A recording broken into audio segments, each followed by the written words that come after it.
Something's coming, can't say when. Belt tied around me, heart within. Doors might open any moment now. Gotta be prepared somehow. I'm ready and waiting, fire burning bright. I'm ready and waiting through longest night. Won't let it die out, won't fade away. Ready and waiting for that day.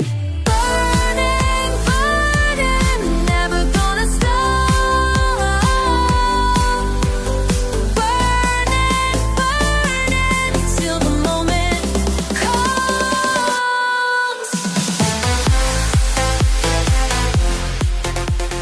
Evening, everyone. Good to see you guys. Thank you for coming. I'm glad you could make it. It's really awesome to see you all. Tonight is going to be exciting because it's Friday evening, so it's 4 hours, 4 topics. I'm glad to have you guys in. We do, however, have about 2 minutes before we actually start the discussion. So far in the lead with 50%, is God exists. So the first hour topic is Satan's short season with 20%, Trinity with 0%, biblical cosmology with 30%, and God exists 50%. But it's good to see you all. Thank you for all coming. I really appreciate you. Please just do me a favor and hit the likes, share the show, because it really, really does help the channel to grow. Okay. Buzzer, we'll try again. Exactly. It was quite hectic last night, to be honest. But yes, God definitely does exist, in my opinion. And I think observation shows it. 12 votes so far, 58% still sitting with God exists. Well, 1 minute to go, and then we'll be ending that poll. And if you want to come and have a discussion, the link is pinned on the bar. So it'd be great to have you guys coming in if you have any thoughts on the matter to have a discussion. I'll put the link in there as well again. But it's great to see you all. Otherwise, if we don't get anyone for the first hour, there's a new Jubilee video that I thought we could go through. 1 Satanist, 7 Christians, and then we have to figure out who the Satanist is, to be honest. So that might be an interesting take if we don't have anybody coming in for the first hour just discussion. Although I would really like to have this discussion because I think it's an important one.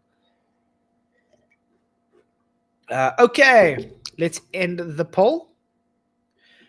The poll is ended. So the first hour we will now be discussing God exists with 57%. Biblical cosmology came in second with 28%. Satan short season 14%, and Trinity 0%. Woohoo! Okay, now we can work out what will be the second hour. Who just popped in? Was PJ? What's up, man? Hello, how are we doing? Good to see you, man. And just as you started, but for some reason, when I pressed join, it just kept spinning, so I had to restart it. Press the link again. Maybe it's because I had it open for a while. I don't know. So how's it going, man? Yeah, all good. That's good. I didn't make it to Vicky's again. It's still got a bit of a headache, you know what I mean? So ended up not going. We'll go in next month instead, sort of thing. Okay. Yeah, I think the hot weather's been making me feel unwell. It's weird. Gives me a headache. It's mad. Well, it's good to see you, man. I really appreciate you coming in. No problem.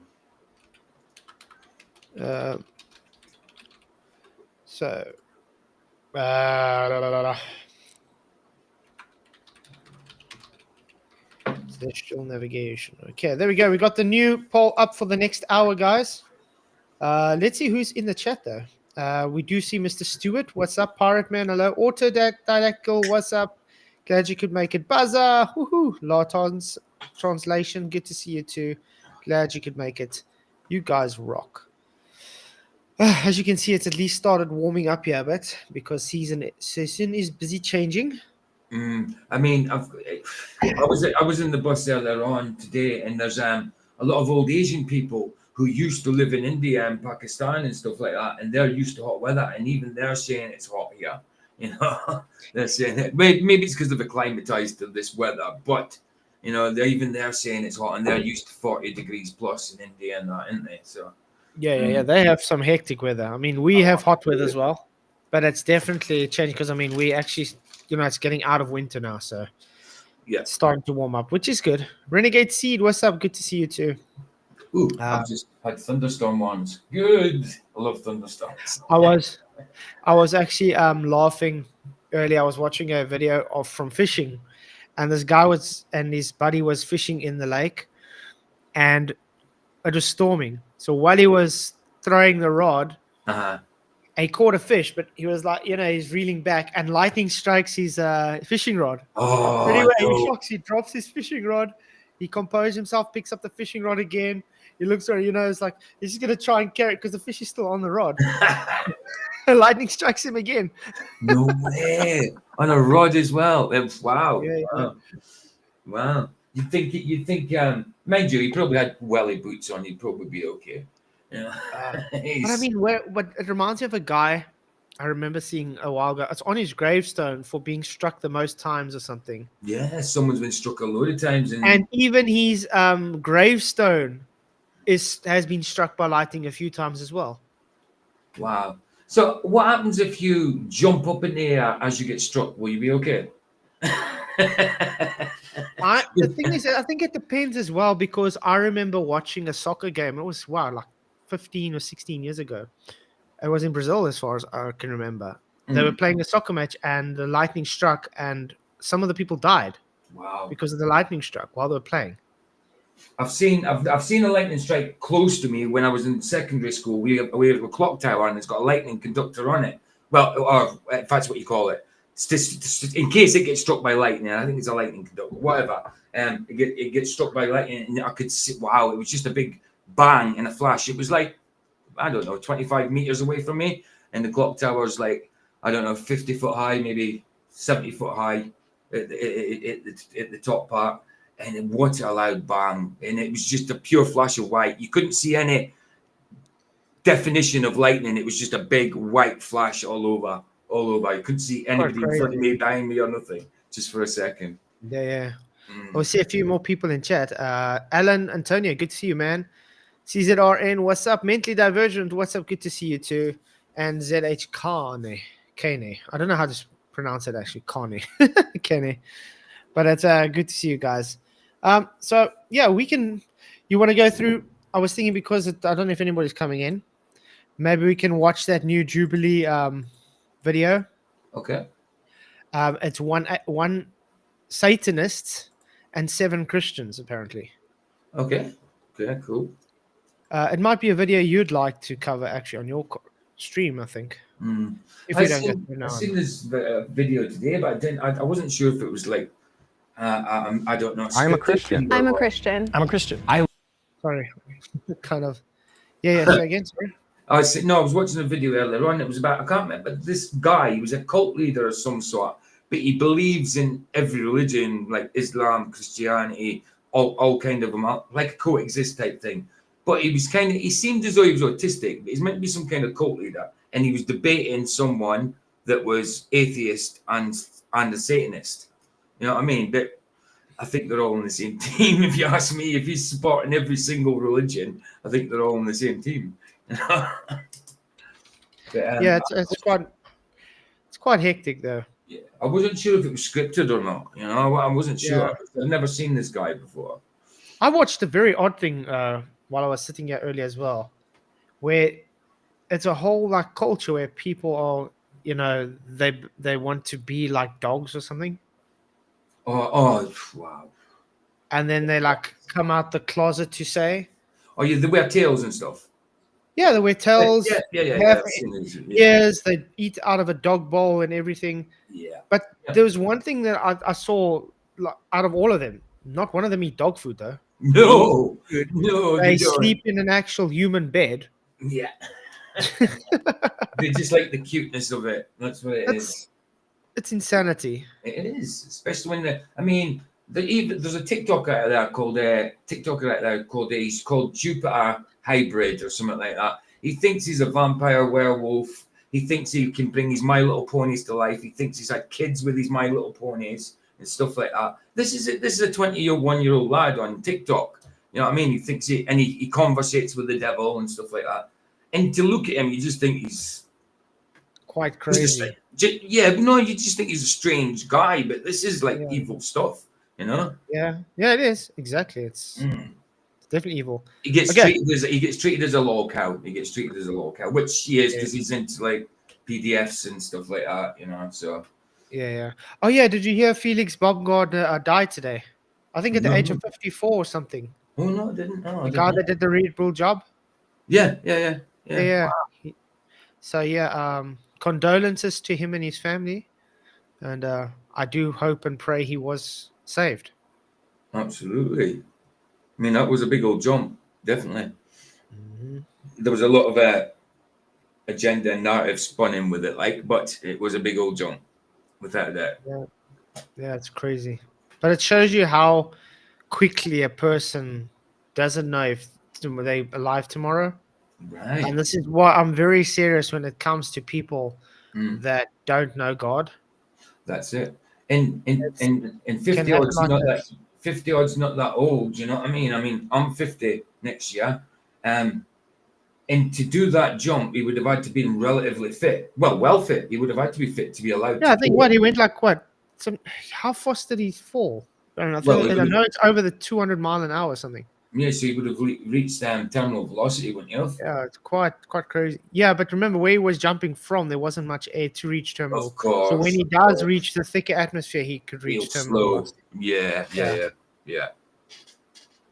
But it's quite hectic. Okay, let's see if we can figure out who the Christian is and who's the Satanist. Or like what? Just looking at them alone, PJ. I mean, we have to call it out before we start, though. But on first impression, I mean, I think there's got to be a ton up for the books. I think the dude with the small dreads, the black guy with the dreads, he looks like the funkies there, and he says, "Yeah, God's a cool dude." He looks a bit lying. fake. Yeah, he looks a bit fake. Yeah, but you'd think, so you'd think he's lying. I'm going to say he's a Christian. I'm going to say he's like just a Christian that seems like he's. Yeah, because you do get those ones that try too hard, kind of thing, to make it seem like. Yeah. You know what I mean? Yeah. I think the Satanist is going to be the most innocent looking. Yeah, it's difficult because this guy looks like, he looks very uncomfortable. Yeah.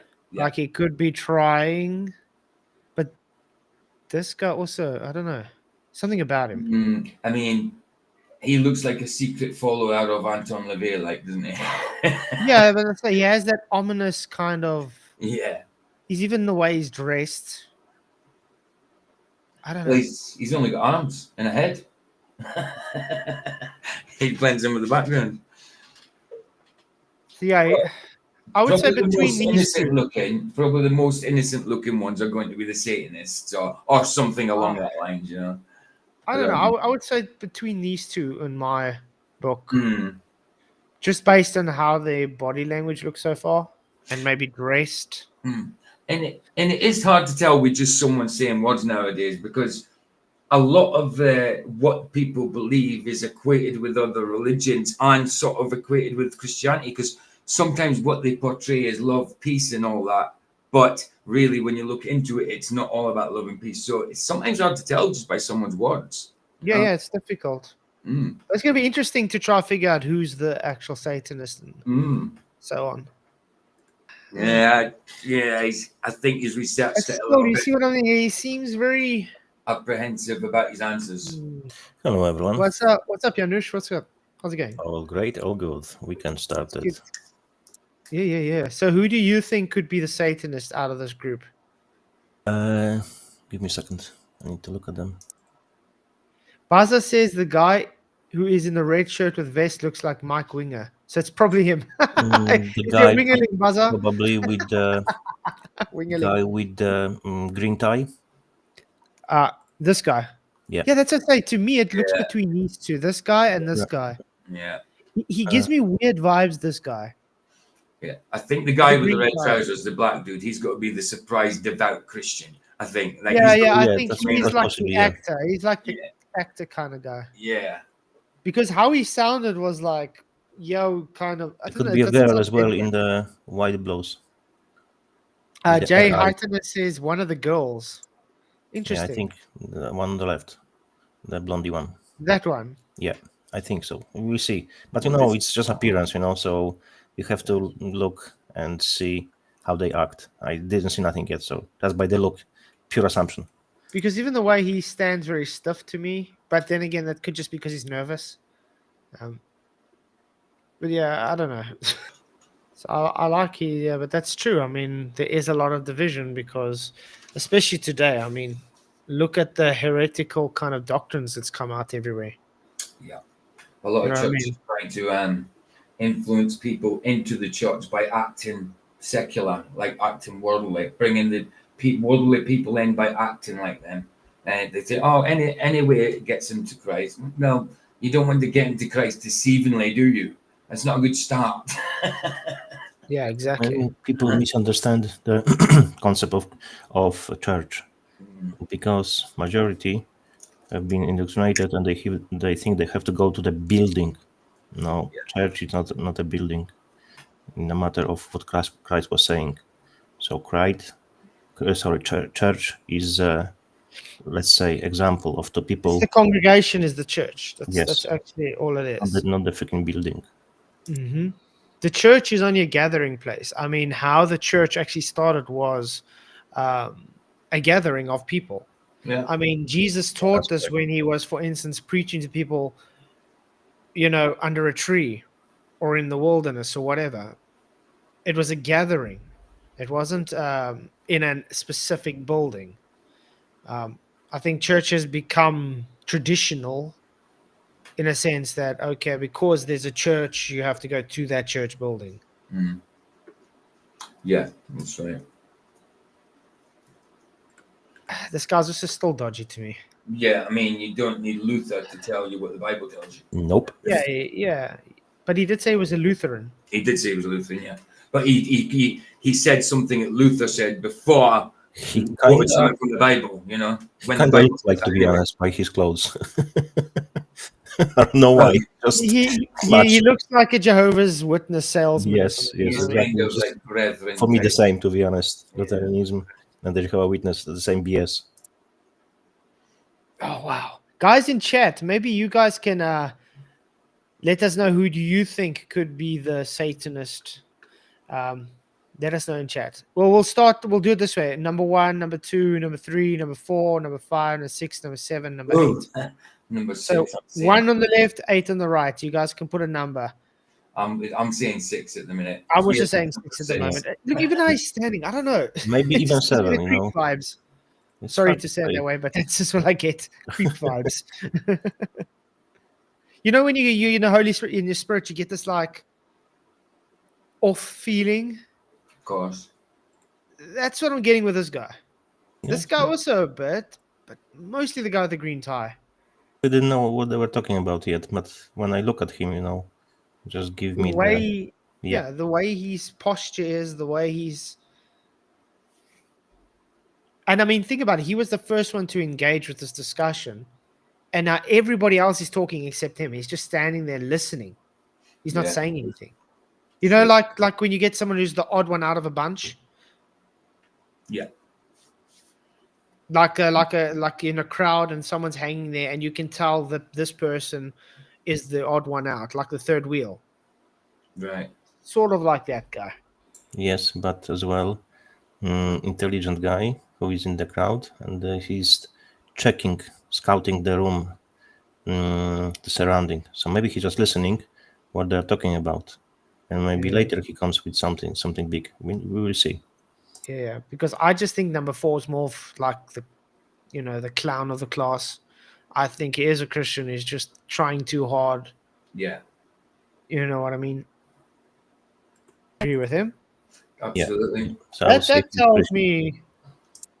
God, Yeah, he because- doesn't see God as Santa Claus. So Yeah. So that to me is a good thing. He understands. You mustn't just Unless- pray, give me this, give me that. Unless some of them, one of them exactly, is trying to deceive arrest people and show himself as a Christian. That's a possibility as well. I feel so true. Get the votes going, guys, because so far for the next hour, biblical cosmology is 38%, Trinity is 8%, Satan short season 4%, and celestial navigation at 50%.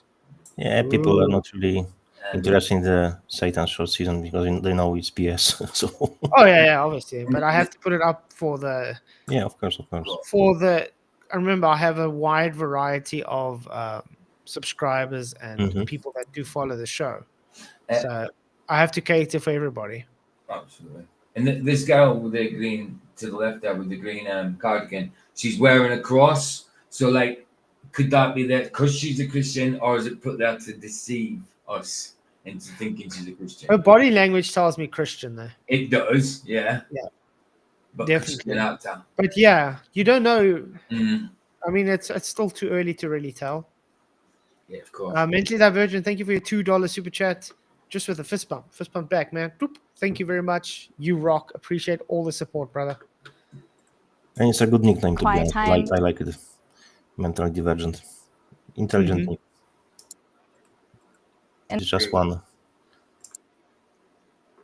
Now I'm really starting to wonder who is this Lutheran and this guy. Wow. For me, it's I'm kind of thinking that now it's number 5, 6, and 2. I'm thinking 1 and 6 still. Because Okay, but now we have to have new numbers though. Because just 1, 2, graphic. 3, Oh, yeah. 4, 5, 6, 7. So it's 1, 2, 3, 4, 5. 3, 4, 5, 6, 7. So I'd say One number and 5 and 3. 1 and 5 for me. Because I think she's just being too perfect. You know what I mean?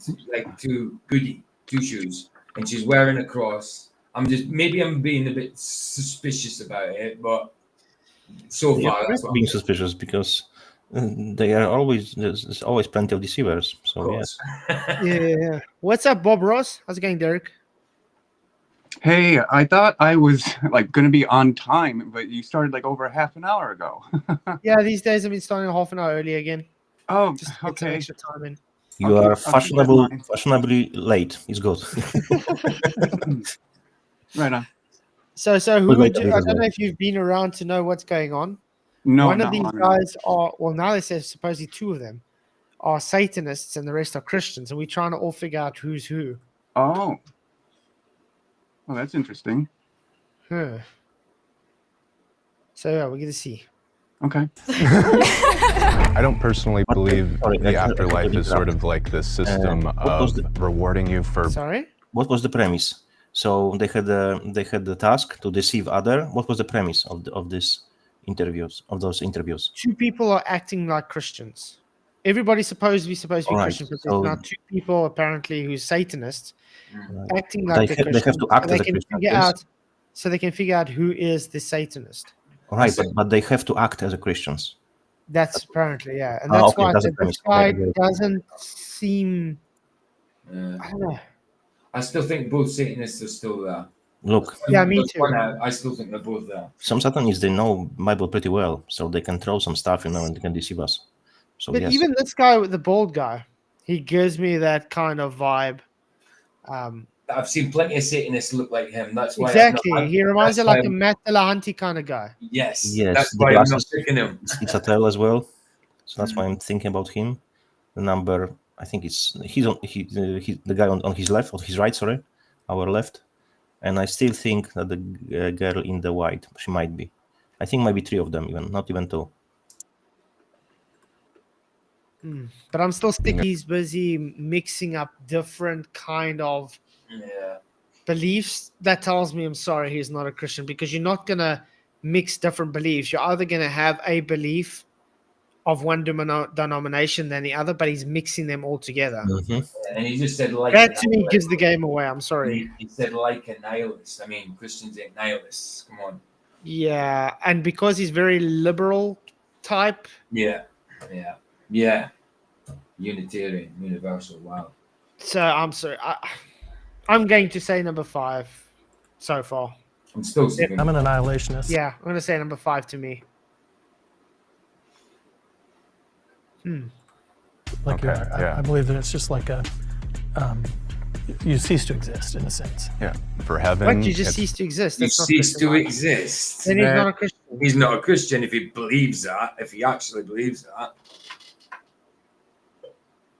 Yeah, how do you claim to be a Christian and you believe that you just cease to exist? Because then That's- what's the use of Cannot. being a Christian? No. That's Yeah. nonsense. Yeah. Because then when you die, you die. You don't get judged for your sins. What's the point in being a Christian? You know? If you're being saved from something. If you think there's nothingness afterwards, that's what's going to happen, then you're not being saved from anything. You know? Well, he's basically denying Christ's words about, Abraham's bosom Right. and that story. Yeah. But I mean, you're literally denying the resurrection of Jesus. Jesus died. He didn't not exist anymore. He went to Sheol and fetched the keys of Hades and death, and took the first death resurrection with him when they went to heaven. Right.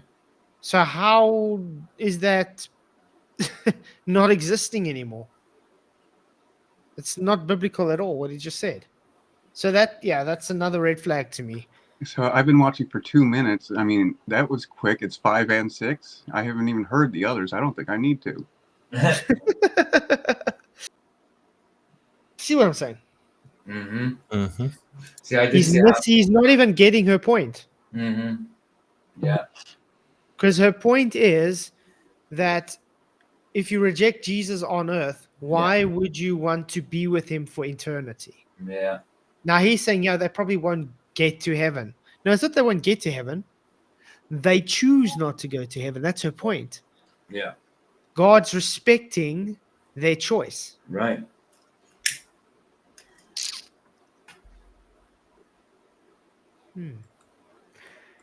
She's a little too perfect, though. I mean, But- Christian-wise.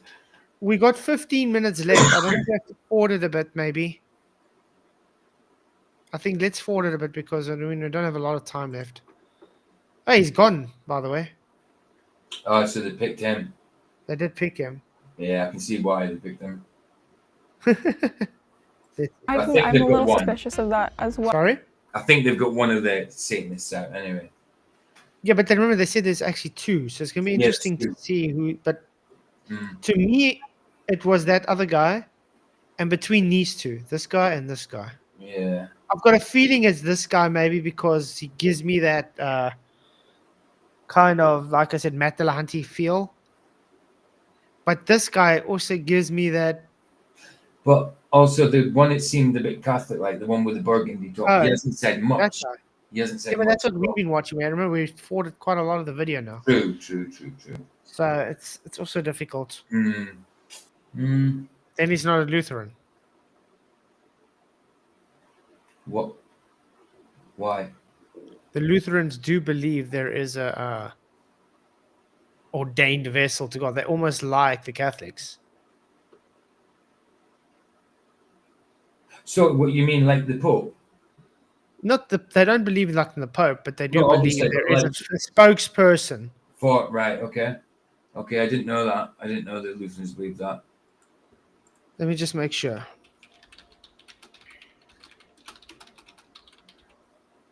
I should know, but I don't, since I was like, I mean, most of the things Born. Lutherans say, I Why find, not? I find okay. A lot of people are against Lutheran, but I mean, everything I see they say. Okay, no, I got that wrong. No, they don't believe in a spokesperson. They believe that God primarily communicates through the Bible, particularly the scriptures, Yeah. which consider the inspired authoritative word of God. Okay, so I had that wrong. Yeah. It was Bible U. It had something she said something. She didn't like the Lutherans for some reason. There was something wrong with her doctrine. I can't remember what she said though. Interesting. Everything I've said was fine. well, Rain, I've heard you did about it. her. The box turns red. Sorry? That last girl, the one in the white shirt, like she was like that OnlyFans girl, but like recently, like had converted to Christianity. Is she? Yeah, Okay. yeah, she's new, but Well, as no, far as I guys. know, They just, Oh, It you just- just the streams down flats. yeah. Yeah, That's it's what I a- was saying. I just got the email. Yeah, you'll have to turn the video off. Violation. So you know what we're gonna have to do? We're gonna have. Oh wait, who's this? That's that guy. Hey, Yeah, that's the Satanist then. What's up, Charles? Yeah, Hey, he's guys. we was right on him. We were right. Welcome, Charles. hey, can y'all hear me? Yeah, Yeah. So Okay, we were good. right on him. We were right Let's on see. him. Oh man, it says this guy. It was him. I was right. Oh, Yeah, we were right on that. So what about it'll the probably other come on now again. And I want to know who's the second guy. There we go. Told you. one? So it was him. Okay. Told So you Oh, were right. both of them. Both guys that You'll have to turn it off. it's though, sad Flats. though. I'm not Turn it happy back on. about it, just to let you guys know. Yeah. But you'll have to turn that off to get it back on your stream, I think. Oh man. Yeah, I'm gonna have to. Yeah, get rid of Yeah. it completely. Yeah. It Aw. usually takes about 2 minutes. Is that a copyright one, is it? Have you checked the Yeah, email? Jubilees is usually like that, unfortunately. I did try and pause it as much as possible. Oh. I wonder if they'll try and get you to trim the rest of it later as well. I'll probably have to lose that whole hour. Yeah. Oh well, it happens. Anyway, how's it going, Charles? It's going good, man. Went with my son, rolled around these mats on a jiu-jitsu. Oh my gosh. I used to wrestle in high school, man. I was like, it was pretty interesting. That's Oh, an wow. exercise. Yeah. How did he do Yeah. though? I did okay. I was really good at like sprawling, takedowns, leverage, like fundamentals. And it's a really good like baseline foundation for jiu-jitsu. Yeah, you're back. You're back. Oh, okay, I'm Yeah, back yeah. now. Good. Yeah. But anyway, my son wanted me to go with him. And I was like, but son, I'm like 53, dude. These guys were like, but Oh man, that's good. yeah, it was fun. That's good to have you in, man. Okay, guys, Yeah, just to good let to you you. know, when it was cut off, we actually put to the end, and we found out who the two Satanists were. It was the guy with the green tie and that young Lutheran guy. So they were the two Satanists. Saying, yeah, we're not happy that they are the Satanists. We were happy we were right, but we're not happy they're Satanists. So we do pray for them and hope they come to God. Hope they come to the winning team. Amen. Definitely. Amen. Anyway, we're going to end the next vote now. The poll ends on, let's see, the second hour. Celestial navigation, 50%. Biblical cosmology, 32%. Trinity, 10%. Satan short season, 7%. So the second hour will now be on celestial navigation.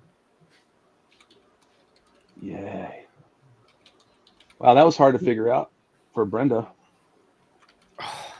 Don't even get me started on that. Sorry. I know, I was in the chat line just like, I was on fire. I was like, what the? It was crazy. Yeah, it was. So what can we do the third hour topic for? Trinity, Satan short season, biblical cosmology, and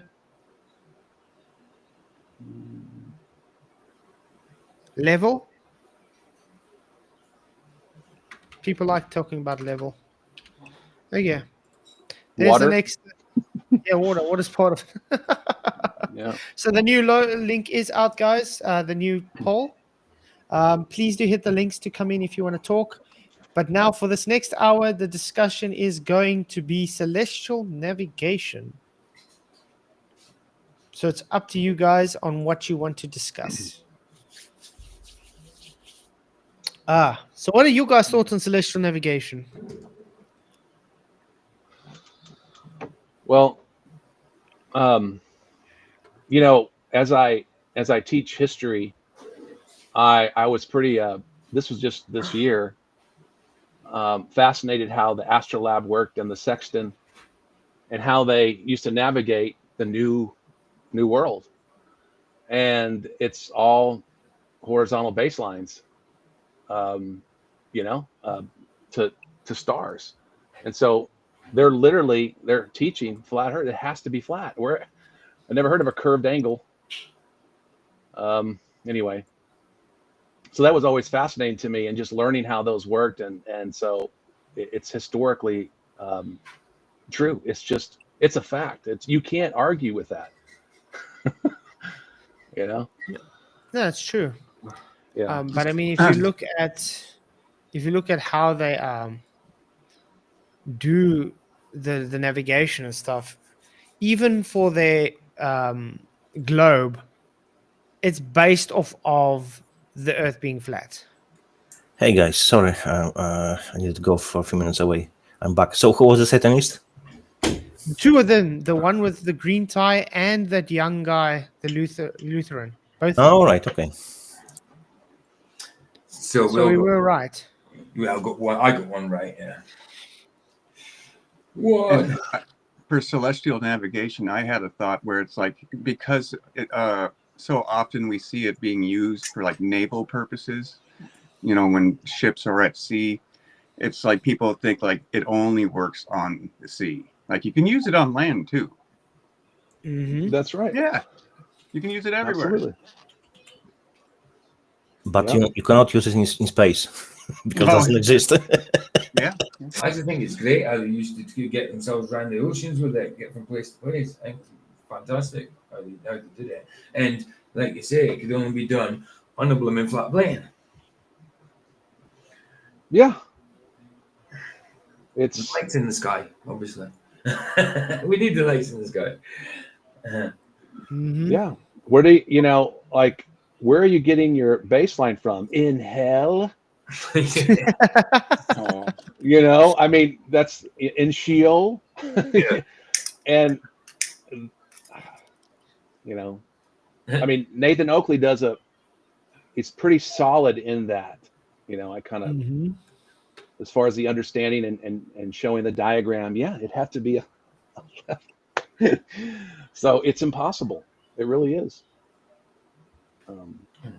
Yeah, like you said, impossible, Yeah. improbable. Yeah. I'm looking for a specific video. It doesn't look like he has it on his channel anymore. The practical navigator. You know the guy that I used on my video today that you saw debating McToon? Oh yeah. It seems like he's removed that video from his channel.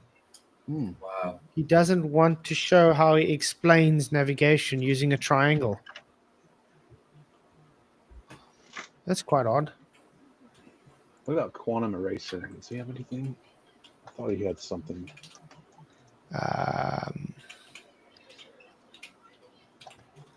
Wait. I can't spell eraser. Maybe he has another one. Let's see. People have to be taught to deny their own experience, so they have to be taught to believe in impossible things. That's what it is. That's why they believe in globe Earth. Yeah. Hey, okay, I found another video from him. Guys, ready to watch some practical navigate? Nice. Yes, I love to be I love this educated. guy's channel. This guy's really cool. Okay. Sextant line of position. A complete sight reduction from an offshore sailing race. This is going to be really cool. Yes. Okay, I want to quickly point to what's on the back here. What does that say? Build a triangle. Ooh. What does that say? Solve the triangle. Well, what's it told to us? No triangles in celestial navigation. Wow. Just to make sure this is the practical navigator. Yes, it is. look at This that. is a guy who literally does celestial navigation. His whole channel is based on celestial navigation. He's been doing this for many, many years now. Oh yeah, let's see what he says. I recently returned from a sailboat race from Daytona Beach, Florida to Charleston, South Carolina. Along the way, my duties were watchstander, but also navigator. And we took some slight observations of the sun to serve as lines of position along the way. This was an electronic navigation race, so it wasn't a big deal, but we did take some observations, my friend Chuck and I thought in this video it might be fun. Sorry? Those are sextants right there. Yeah. Those are sextants right there. Yes, yes. Yeah, that's really cool. Quite cool, eh? Guys, would you do me a favor, everybody in chat? Just hit the likes and share the show. Really appreciate you, by the way. You guys rock. To reduce one of those by hand to show you the process from soup to nuts for a celestial sight reduction of the sun. Yes! You'll notice down below that there are timestamps for some of the key moments in this video. So if you do, we are going to go into pretty much detail about the background and all the 5 steps using this method of celestial sight reduction process. Nice. Let's first start with a little bit of background about lines of position in general and what they mean. When we talk about a line of position, we're just talking about some place on the earth that we know we are, or more specifically, where we were. So dead reckoning. That's what I tried to explain to Brenda last night. Level. Notice he didn't say curve. He said a line. To the line. Imagine a case in which you're floating out there on the ocean and you have a lighthouse on an island, and you want to help figure out where you are using that lighthouse. Traditionally, on a chart, if this was a top-down view of that lighthouse, what you would do is on your boat, we're out on our sailboat, and we have a compass. And I look across that compass, and I see the lighthouse out there on a bearing. A bearing is a direction to a lighthouse, for instance. Celestially, a bearing is known as an azimuth. I got that right. Yay! Azimuth is just the direction you're looking at, the celestial body you're looking at. Yeah. It's the cardinal direction over the 360 plane. That's all. Yeah. And you're going up Azimuthal grid. direction. Azimuthal grid. view. Exactly. Okay, cool. Hey, Roger. What's up, man? Not much. I thought I'd hop in right quick. I just want to let everybody know that I got a strike, so I'm on my back. I saw that. And that sucks. You're on your It does. What's your strike for? I'm Thank not really you. sure exactly. It's one. They say it's 2 different things, but they're You need reviewing it, so they got me held back now. So You need to be careful with that copyrighted music, bro. You need yeah, to be it's really careful. even the Christian music, dude. I got some Yes. of that. Oh, yeah. A lot It of doesn't matter this which music you put copyrighted. on. Yeah. It You doesn't gotta matter which usually music look for you pick. secondary channels, Roger, which is the link I posted that you played. That's why that didn't get you struck. Yeah. Yeah. Exactly. I thought I'd let everybody know. I got to get back to work, but I'm enjoying what I'm listening to so far. So Have a good day, brother. are you off for a month now? No, I don't think they're reviewing it, so they're going to let me know sometime today. But are you not Okay. on? You can't stream at the minute. Yeah, I can. You can't. But I'm on a backup channel, so But I'm on the on mic. back. Right. Okay. Yeah. Okay, bro. Okay. Just Roger. All right, later. Thanks for coming in. No problem. It's Karen listening to Celestial Navigation. We'll come back to that later. But if I use my compass and I take a bearing of that lighthouse, I could then go onto the chart and draw a line kind of backwards from the lighthouse. Yeah. And I know Dead reckoning. I'm somewhere on that line. Because if I look along the line, I see that the lighthouse is out there. So I could be close to it, Or you I could could be be far far. away from it, but I know I'm somewhere along that line. That's not Is that a curve, guys? No. Nope. It looks straight. Yeah. Hence the word very line. helpful Hence. Yep. Man. in terms of real navigation, I guess, but a single line of position is definitely a useful thing to get. Yep. Imagine a case in which there was 2 lighthouses. Well, then I could get 2 lines of position and I could get a fix from there. And a fix is where my ship was at a particular time. So lines of position just mean I'm somewhere on that line. Yes. And when we do celestial navigation, we're going to do the same thing, but we're going to do it for not the lighthouses on Earth, But the but sky. the lighthouses in the sky. You heard that? Not the lighthouses on Earth, but the lighthouses in the sky. Oh, that's clever. I'd also like stars. to ask you another question. Think about the case where you can see that lighthouse and you can see the base of the lighthouse as well. There's actually a couple other ways you can use this. Did he just say you can see the base of the lighthouse? But isn't that behind the curve? Yes, he did. Should be. That's exactly my point. That's what I was thinking. Why would you see The a base baseline of a lighthouse? buoy is what is it, like maybe 3 feet tall or something? I don't know. Yeah, it's very but little. It's half a It meter. can't be. but you can see the baseline of that buoy. Wow, that's impressive. Mhm. Insane. Lighthouse to help figure out where you were.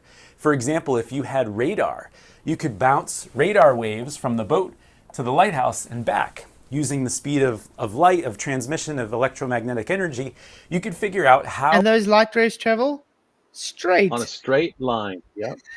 He gave us a little curve there, but it travels straight. No, you're wrong, guys. It is bending to the Earth curvature. You're totally wrong. Oh man, this is very good. How far you are away from that lighthouse.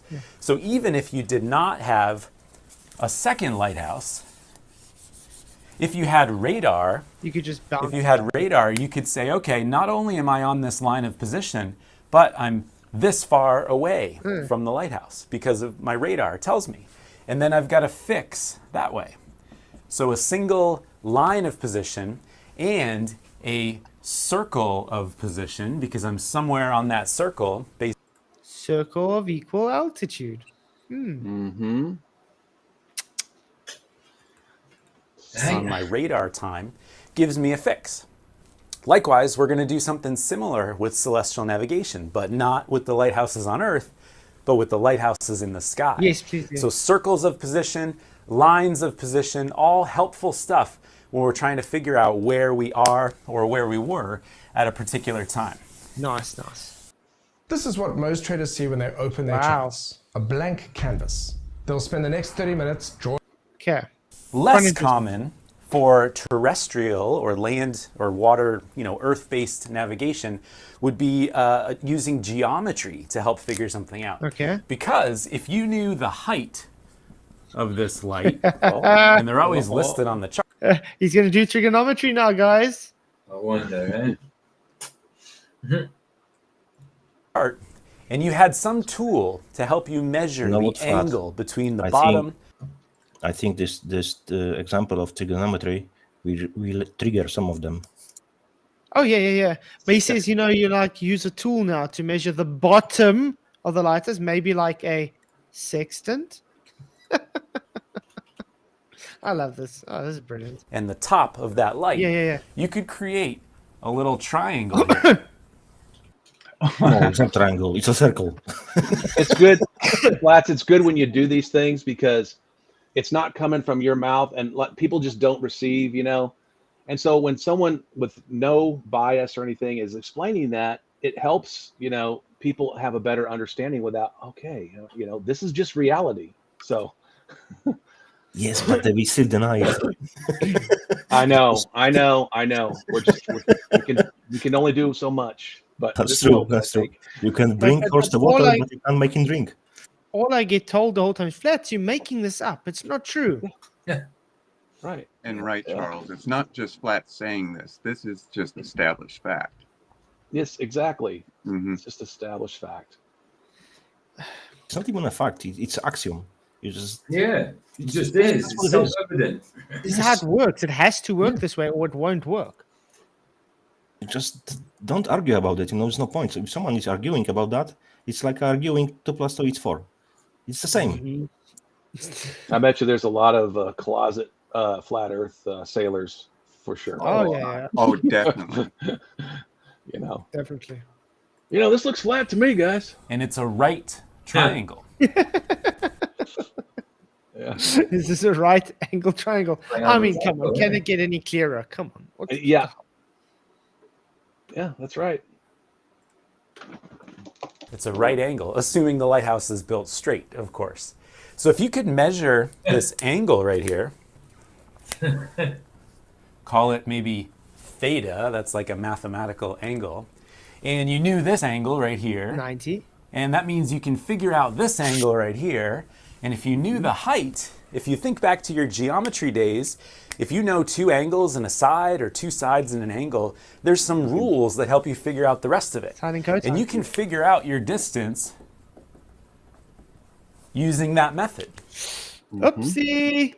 Something that McToon and people tell us we can't do, correct? Yep. Pythagorean theorem, which is very fucking easy. Sailing for thousands and thousands of years. Wow, It's quite insane. it is. So we don't often do that in navigation because we've got radar and we've got charts and we've got compasses that give us lines of position, which No, Mr. Stewart, I don't agree 100% with him because he believes the Earth's a globe. I do, however, 100% agree with him how he is describing how we do celestial navigation, which is accompanied by using a flat Earth. Yeah. That's flat. I mean, he's sitting there using triangles, and just yesterday, Brenda was saying there's no triangles in celestial navigation. I mean, Yeah. that's nonsense. We haven't heard him say he has to account for the curvature to reach a destination. We haven't heard that yet.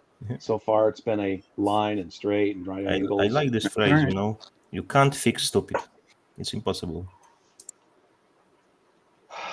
But I mean, it is quite telling that he said we have to look at a triangle, and it's the same as doing a triangle on the ground to lighthouses in the ground, but we're going to do it to the lighthouses in the sky. So it's quite telling. Yeah. they're easier.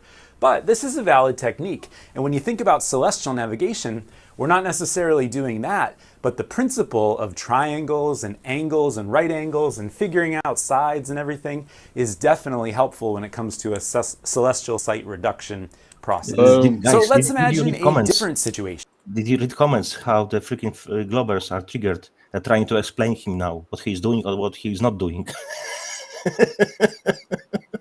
But that's the problem with these guys. They always just did that, like McToon's video I played this morning. Nah. While I literally give him citation and show him with citation, he tells me nah. That's why it's always funny for me, you know. When I read those comments, it's just how much more stupid you can be, you know. Look what he's doing now. He's drawing another flat baseline. Yep. No, you're wrong. It's curved. It's curved line. There is a This slight time, curve. We're going to use, know. instead of a lighthouse on an island, we're going to use a lighthouse with the sun at the very top of it. In this, let me just rewind it. Wait. This is what he says, guys. We're going to use, instead of a lighthouse on an island, we're going to use a lighthouse with the sun at the very top of it. It looks kind of like the Eye of Sauron from The Lord of the Rings. And let's also imagine that the Earth is flat. I know. Oh, boom. I know. I know what you're going to think. You think I'm crazy. I have to say it. The Earth is not flat, but let's imagine it is for the case of this video here. What? Isn't that mad? Isn't that mad? He knows how it works. He knows exactly how it works. He's teaching it. Wait. Let's. But for the purpose of reality, Yeah. I'm gonna show you how to do celestial navigation, guys. But we all know the Earth is a globe. But let me show you how it's done flat. Flat. Yeah. unbelievable. It works. The Lord of the Rings. And let's also imagine that the Earth is flat. I know. I have to say it. The Earth is not flat, but let's imagine it is for the case of this video here. Thank you very much. There we go. He's teaching something that happens in reality, but denying that the reality is what he's teaching. Then why not make circumnavigation or navigation on a globe? Go ahead, show us. Where's that video? Well, we're still looking for it. Let's pretend we could do the same thing. That's quite. I think it's very telling. We could set up, an angle between us and the sun, the horizon, and the sun, and it's going to turn into a big triangle that we could see. Horizontal. Which turns into a big triangle between observer and sun. There it is. Okay, so geometrically. The problem is cognitive dissonance here. Is that what's happening? Yep. That's exactly that. Absolutely. Just explain it, how it works, and now he has to bring globe Earth. It's working the same. It's freaking not. Because this line, the bottom line, wouldn't be freaking flat. It would be curved. and it wouldn't work. There wouldn't be any Insane. flat earthers if we could sail on a globe. That's why I say wouldn't programming be. is very strong. People don't get it. Mm-hmm. People Yeah. have no idea they have been programmed. I was lucky. I was kind of lucky because I was able to deprogram myself. Of course, not from everything because it's next to impossible. But I have deprogrammed myself from the basic things. So I see it as a personal achievement. How come with all these things like celestial navigation, with being a pilot and all that, we have to and all that kind of things, we have to assume it's flat. Assume it's flat, guys. It's always Look assume at it's this. flat. Yeah, but look at this, guys. This is crazy. Fletch, you have gone nuts. What have I done? I'm just presenting what the guy, the practical navigator, is showing on screen, explaining to you. And I also, you know, when I was a believer in the globe, it was like, it was a herd mentality thing. Like, well, it's what everyone else believes. Yeah. Yeah. So, I mean, for me, it's like I wasn't even able to deprogram myself. That took an outside source. God. I was just about to say the same thing. God deprogrammed me. Right. Yep. It was almost instantaneously, by the way. I got Maybe it brainwashed. was. Maybe when I think about it, maybe it was. I can't remember exactly the time, but exactly when I was getting deeper into the scripture, I was, yeah, maybe. I got brainwashed by God because my brain needed washing. Absolutely. Yeah. It was amazing how much I was duped. That's it. But I was very easy to accept it. But like things just weren't adding up for me. And then I was like, wait a minute. You know why? Because you can use your brain and you have ability to question things. Other people take things as they hear them and they take them as a truth. They don't have ability to question things. That's the problem. That's right. Some people value what people think of them. I don't. Some people do, and it's like their idol. I want to be perceived. And so when you say something like this, like flat Earth, you know, like, he knows the consequences. That's right. And that's just that. Sometimes it takes some boldness and just standing on truth and not caring what people think. But some people, you know. If you want to please everyone, we will please no one. I don't give a FCK, to be honest, or pleasing anyone. I think people today worry too much what people think of them. It's got ego as well involved in it. The fear of man, didn't it? I was the first. I'll be the first one to admit that. Me too. I used to do that a lot. Me too. But you see, peer pressure is kind of ingrained into society these days to worry about what people think of you and stuff. Right. And Flat Earth is kind of numbed my brain to worrying about peer pressure. Yeah, frankly, I don't give a damn what people believe or think of me. You know what I mean? Can we agree with one thing? That the majority of the society, any group of people, it's always less intelligent in general than a small part of society, of group, which is high intelligent. Because that's the curve. There are dumb people below average, and small group above average. So in reality, the majority is always stupid. That's why when you're in a group of majority, think where you are and why you are following them, because majority is never right. Yeah, the spiritual implications is a lot of the church, and I don't mean every church, but a lot of pastors teach safe messages. And they'll stay. They just want to tickle the ears and keep everybody happy. Yeah, no, but it is that way. Remember, they want the problem that's become the church has become a business, so they have to keep their congregation happy so they can come back. If they don't keep them happy, they're not going to come back. That's exactly what it is. The purpose, yeah. And again, they're bringing the world through the doors. You know what I mean? They fear people. Yeah, they fear people more than they fear God. You have to fear the Lord. Right.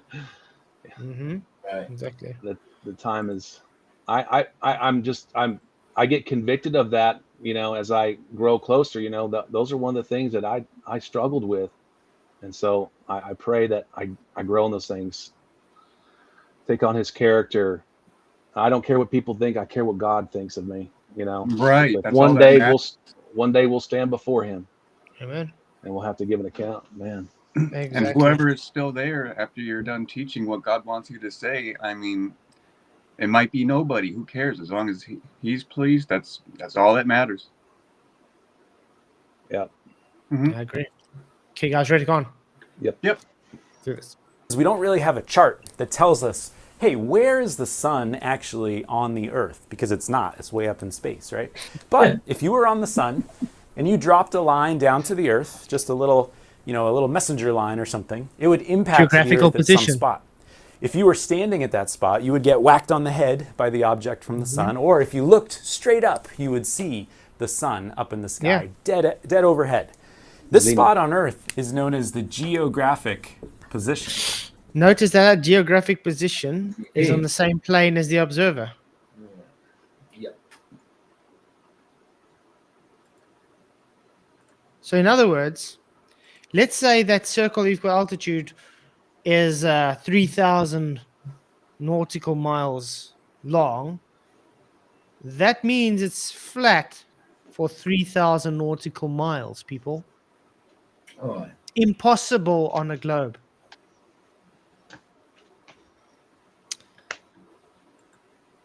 Yep. And it changes fast because the Earth is, of course, not flat and it rotates and everything. But we do have a book that will tell us at any moment where was the sun at the time of observation. And it So if you know an rotates and angle- everything. But I love how he's explaining it flat and saying, but guys, it's globe. Yeah. It's rotating and stuff like that, It's like, Oh, yeah. Brilliant. this isn't a packet of popcorn, guys. No. No. It's not. Wow. And a position of the sun, you have another angle, The the 90 height, degrees. you can calculate your distance from it, Yes. kind of thing. Two problems with that, of course. Number one is, the Earth is not flat, really. And number two, the laws of geometry on a not flat Earth are a little different. So we need to take that into account. So on a not flat Earth or a round Earth or an oblique spheroid like we are, we have to use some different techniques, but the same principles do apply. There's some spots. Same principles do apply. So he has to go underwater. Yeah. Flats. He's going to have to go under the water to get He's that. going to have to go to angle-based hell's measurement. angle. Yes, from hell, as Nathan Oakley would say. Mhm. Hell's Dude. angle. Crazy. Spot where the Earth and the sun align so that the sun is directly overhead, the geographic position. It moves, we have to find it. We can measure an angle between the horizon and the object out there. Between the Problem is horizon. our horizon, kind of extends out like that. So it's tough to measure on a round Earth kind of thing. It's Tough to measure on a globe, guys. So why does it work? That's one But what way do to you do? put it. I just want to point out some basic question. What do you do when you take your sextant out? Do you measure the elevation angle of the sun? Is it tough? No. It has a flat baseline, doesn't it? Shaped like a triangle. Huh. Mm. But if you were to, get on deck and make an observation of the sun and you compare it to the horizon, you can definitely use this principle of triangles and distances, etc., to help. Triangles? How? No, he's saying you can use the principle of triangles and you use it. distances Yeah, on absolutely. a globe Earth. Yeah, there's a mix-up there. So how you can measure that now and get real distance if it's a globe? Because when there is no flat line but there's curve, distance is longer. longer. It's as simple as that. So how you can really figure it out how far you are? You can't. Let's carry on looking. This is quite interesting. Sun, This is and you good. compare it to the horizon, you can definitely use this I love how you principle compare it of to the horizon, by the triangles way. and distances, etc., to help you navigate. Okay. With the spherical law of cosines and sines and geometry, we're not doing regular old triangles from middle school or elementary school. We're doing spherical geometry, which did sounds X. really cool. That's what I was on So about. technically, Half we're triangles. creating a spherical right triangle when we do this A process. spherical right triangle. Does that make sense? Is that Spherical, real? right? How This- can that be the thing? Is this real? It can't be. in his mind, yes, it is in his mind. How can you have a right-angled triangle that's spherical?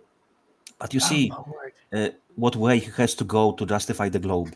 It sounds ridiculous. Well, it's no He's longer talking a about triangle. Professor Paul. We love what he's talking about. He's making a point to a T. They don't love him anymore. Oh, we got nothing personal against this guy.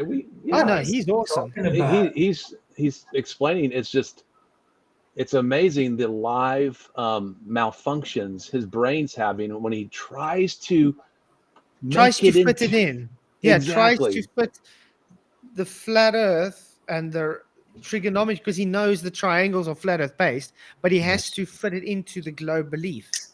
So I wonder how he fights the cognitive dissonance in his own brain. I don't get it. How you can really keep at the same times two opposite thoughts? You cannot. That's what it's called, cognitive dissonance. So how he can justify that? By programming. That's what he bounds to. Yeah. But it's like it's no longer a triangle when you curve one of the lines. No, exactly. Of course he's not. It's like the big fat triangles they use, the ones with an internal of over 180 degrees. How is that a triangle? If it were a thing to be actually accurate, it would be like a spherical two-angle, or what? Spherical. I don't know. He's the one trying to make sense of But you this. see, that's exactly what a PZX triangle is. It's a spherical triangle, but it is hijacking off of an actual triangle. That's all it is. That's what I'm trying to say. They just move the position to the center of Earth. That's all. They just move the position to the center of Earth and then say, oh, sphere. But they still use a literal triangle. So it's not actually Right. spherical. Yeah. And if you were to, kind of drop this line straight down to Earth and then through Earth down to the middle of the Earth, and then if you also took a line, directly down from space to you, down to the middle of the Earth kind of thing, you could create a different angle on the Earth. And This that's angle where's the right middle, here sir? Is I known have a as question. Where's the middle of the Earth, and how do we know? Yeah. Well, you see, you hop down to the core in hell, Okay. and then you just measure through the ground with your sextant, and that's how you know you are getting this But angle. Flats, we've only dug 7.8 miles into the Earth. I would say drilled. I would say drilled into it. Digging would take a long time. Yeah, digging will take forever. Even drilling takes forever, by the way. Yeah, true. Guys, just to let you know, the voting so far for the next third hour: Trinity in 15%, Satan Short Season 6%, Biblical Cosmology 9%, and Level at 70%. Ooh. Wow, people are, yeah. But do hit the likes, please, guys. It really, really does help. You guys rock. I'll be right back. zenith distance. Because your zenith is the spot right over your head. And in So idea when we- is right underneath your feet. Exactly. We do celestial navigation, although we measure one thing, we're kind of interested in something else, but it's still an angle, it's still a distance, it's still related to the geometry thing. So using a different process than elementary school geometry, but similar, we can get results that are helpful. Okay. The problem is, another problem, there's always problems, is that we don't have a chart that's going to show A lot this of whole problems. area that we could work on like a human scale. right? So we need to come up with a different method, a flow chart, a process, a cookie cutter recipe that we can follow to get results from this principle, but using a process that's more human scale. So we're going to use what's known as the Mark St. Hilaire altitude intercept method. It's the most common way to do it. Which requires a flat Earth. Well done. The intercept method. We're going to make some assumptions. We're going to simplify a few things, but the main principle still applies. We want to know how far we were away from that geographic position. Sure. And we want to do a few things that will help us actually figure out our position or a line of position from the sun. The same principles do apply. Angles, distances, they're all related. Nice. If we use the right formulas, if we use the right books, it's going to be helpful. Yes, yes. Advert again. Ooh, what's this again? That looks cool. It is cool. I get that advert all the time. It's like it wants me to play that game so bad. It's some space EV game or whatever. That's pretty cool. I don't know why the chat is. I can't look at it anymore.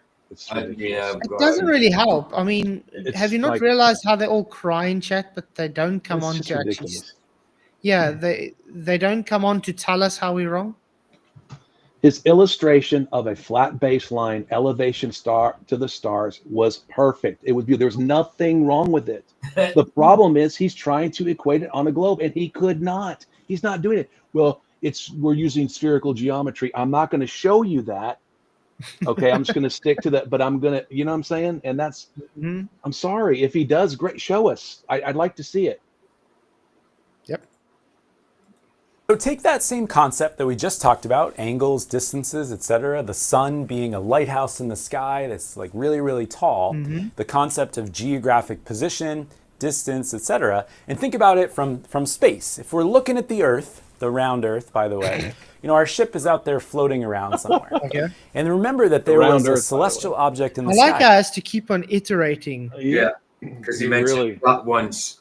Yes, Because he kind of spoke himself into that, didn't he? Yeah. Dude, that looks like the Death Star right there. It does, actually. Dun, dun, dun, dun. Next week. Oh, man. The sun, star, planet, moon. And if you dropped a line down, it's going to hit the Earth in some particular place. Or an observer out on the Earth is going to see us up in space directly overhead. Okay. Do you remember the name of that Geographical spot on position. Earth? Yes. It was the geographic position. Nice. See, I do pay attention in class. Okay.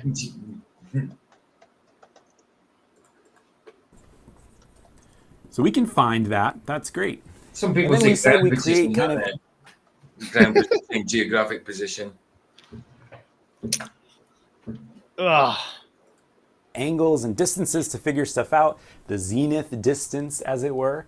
And if you were looking down on the Earth, you could represent the zenith distance this way. Yes, well done. And if we were just using regular old geometry for a lighthouse that was really tall with a sextant measurement, that zenith distance is going to help us determine a celestial circle of position. We would know we're somewhere along that, arc. A huge arc goes all the way around the world kind of thing. Because this zenith distance could stretch out. It could be here, it could be down here kind of thing. Just like what happens is it's telling you a circle of equal altitude. So in any point in that circumference of the circle of equal altitude is your zenith distance to the celestial object that you observed using a triangle.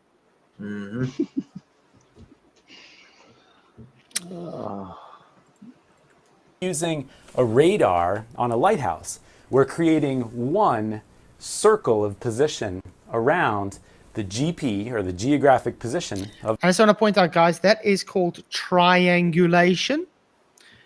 When it comes to trilateration, it is working out more than one position. So that's when you have your fix in more than one position, because you have more than one circle of equal altitude. And where those circle of equal altitudes meet is your fix, which is trilateration. but the trilateration comes after triangulation. Nice. That object. Sorry? Quite simple. Yeah. Right? What if you were standing here and you observed the sun at a particular angle? As you got closer and closer to the sun, what would that angle change like? Would it get bigger? Would it get smaller? Kind of thing? Well, as you get closer and closer to the sun gets more and more overhead. So this St. Hilaire altitude intercept method is really just a way to say, all right, if you measure the altitude of the sun using a sextant and we do some math, ultimately we're going to find out like, okay. And you know what that math is? 90 degrees minus the observed angle. You know my math that the people say they don't want us to use? Yeah. He's probably going to do it on you. Are you actually where you thought you were? Or maybe are you closer or further away? As you got further and further away, the sun would get lower and lower in the sky kind of thing. So these concepts, geographic position, zenith distance, not necessary in the cookie cutter process, the formulas kind of thing, but it's helpful to get a big picture look at what we're achieving with a site reduction. It's going to be one circle of position. The St. Hilaire method will allow us to take that circle, zoom it into a human scale. But yes, I do agree. Circle, Charles. Circle. Flat. This is why I can't understand with globies whenever they say, oh, we live on a circle. Or when they say the round earth. Yeah, circles are round too. Yeah. And flat. It's almost like plausible deniability. Like if they get shown wrong, it's like, yeah, no, I always said it's round, you know? I've always said it's flat. Take a tangent of it and turn it into a line of position. If you did the same thing with the moon, you know, if the moon dropped down right here and you created a circle of position around the moon, you could end up with a fix that way. Trilateration. But for the sun, we're just going to get one circle of position, or technically a tangent to that circle to get a line of position is the process. Luke, what's going on over there? I'm doing the work. I'm doing everything. All right, so let's move on to the actual steps of the site reduction. I think you've got the background that you need. If you're looking for a deeper dive into the background, I would recommend checking out some of the other videos that are available on YouTube. Okay, let's get to it. Actual site reduction is to take a sextant. Ooh, there we go. This is where it gets interesting, guys. Here we go. Taking a sextant. This is where it starts. Observe the sun or another celestial body, bring it to the horizon, and then make some corrections to the sextant. So in this section, we're going to talk about that whole process. Yay. And there's quite a little bit of corrections that you need to make in order to make your observation. Notice how he said, bring it down to the horizon, correct? Hey, Bruce. Thank you very much. Okay, go on. Thanks for your 10 Australians. He says, good morning, Keith. Could you please give me all the details of our upcoming debate so I know how long and how much to prepare for? Example, who goes first, length of each period, how we vote, who wins, cheers, who votes in the debate. Okay, I will get back to you on that, man. Thank you for your super chat. Are you debating, Ari? Yeah, on the first, on the Trinity. Okay, I'll make sure I won't be watching. I know you're not going to be don't worry. I will not The be only reason I said I'll do it is because I will put my feelings aside, how I feel for him, if it's a chance that he can hear the word of God. You know what I mean? But that's the only reason I'm tolerating him. But yeah, so it will be on the Trinity. I 100% agree why you will not be listening. But yeah, I will tell you, Aaron. Let's carry on with this though. Make sense and be accurate. Right. So a sextant, first of all, is a method of measuring angles. Yes. We can measure an angle between anything. I can measure an angle between, that light and the floor. I can bring them together and I can measure the angle between them. Likewise, I could maybe put my sextant sideways and I could measure an angle between the camera and my computer monitor, and I can get an angle out of it that way. And notice, can you get an actual distance by doing those measurements? I don't think so, right? Of course he can. He can. He just- Okay. He makes a triangle. He makes an angle measurement, and he can figure out the triangle based on that measurement, and you'll know how far he is from it, correct? Obviously, you won't be able to do nautical miles. You'll do normal trigonometry based on that. But when you do the trigonometry for the celestial objects, you're going to work with nautical miles. So that's a total different distance-based unit. So that's how when you got like Sean Hawkins, like, oh, look, I use a sister. How do I know the distance to my roof? It's 1,000 nautical miles away. The guy literally is using wrong units. It's quite insane.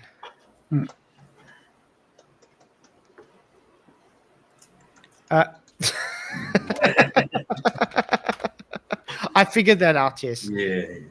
As well.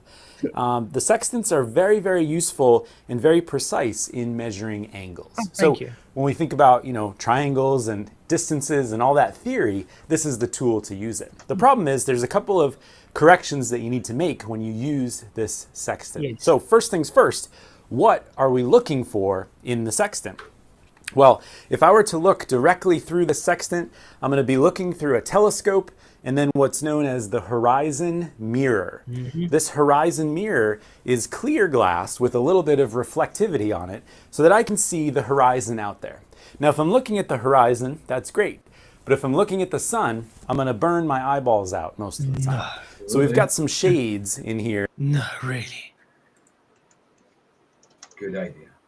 Put the sheets. Thank you again for another super chat. Great, I'm looking forward to it. Great, awesome. It's going to be exciting.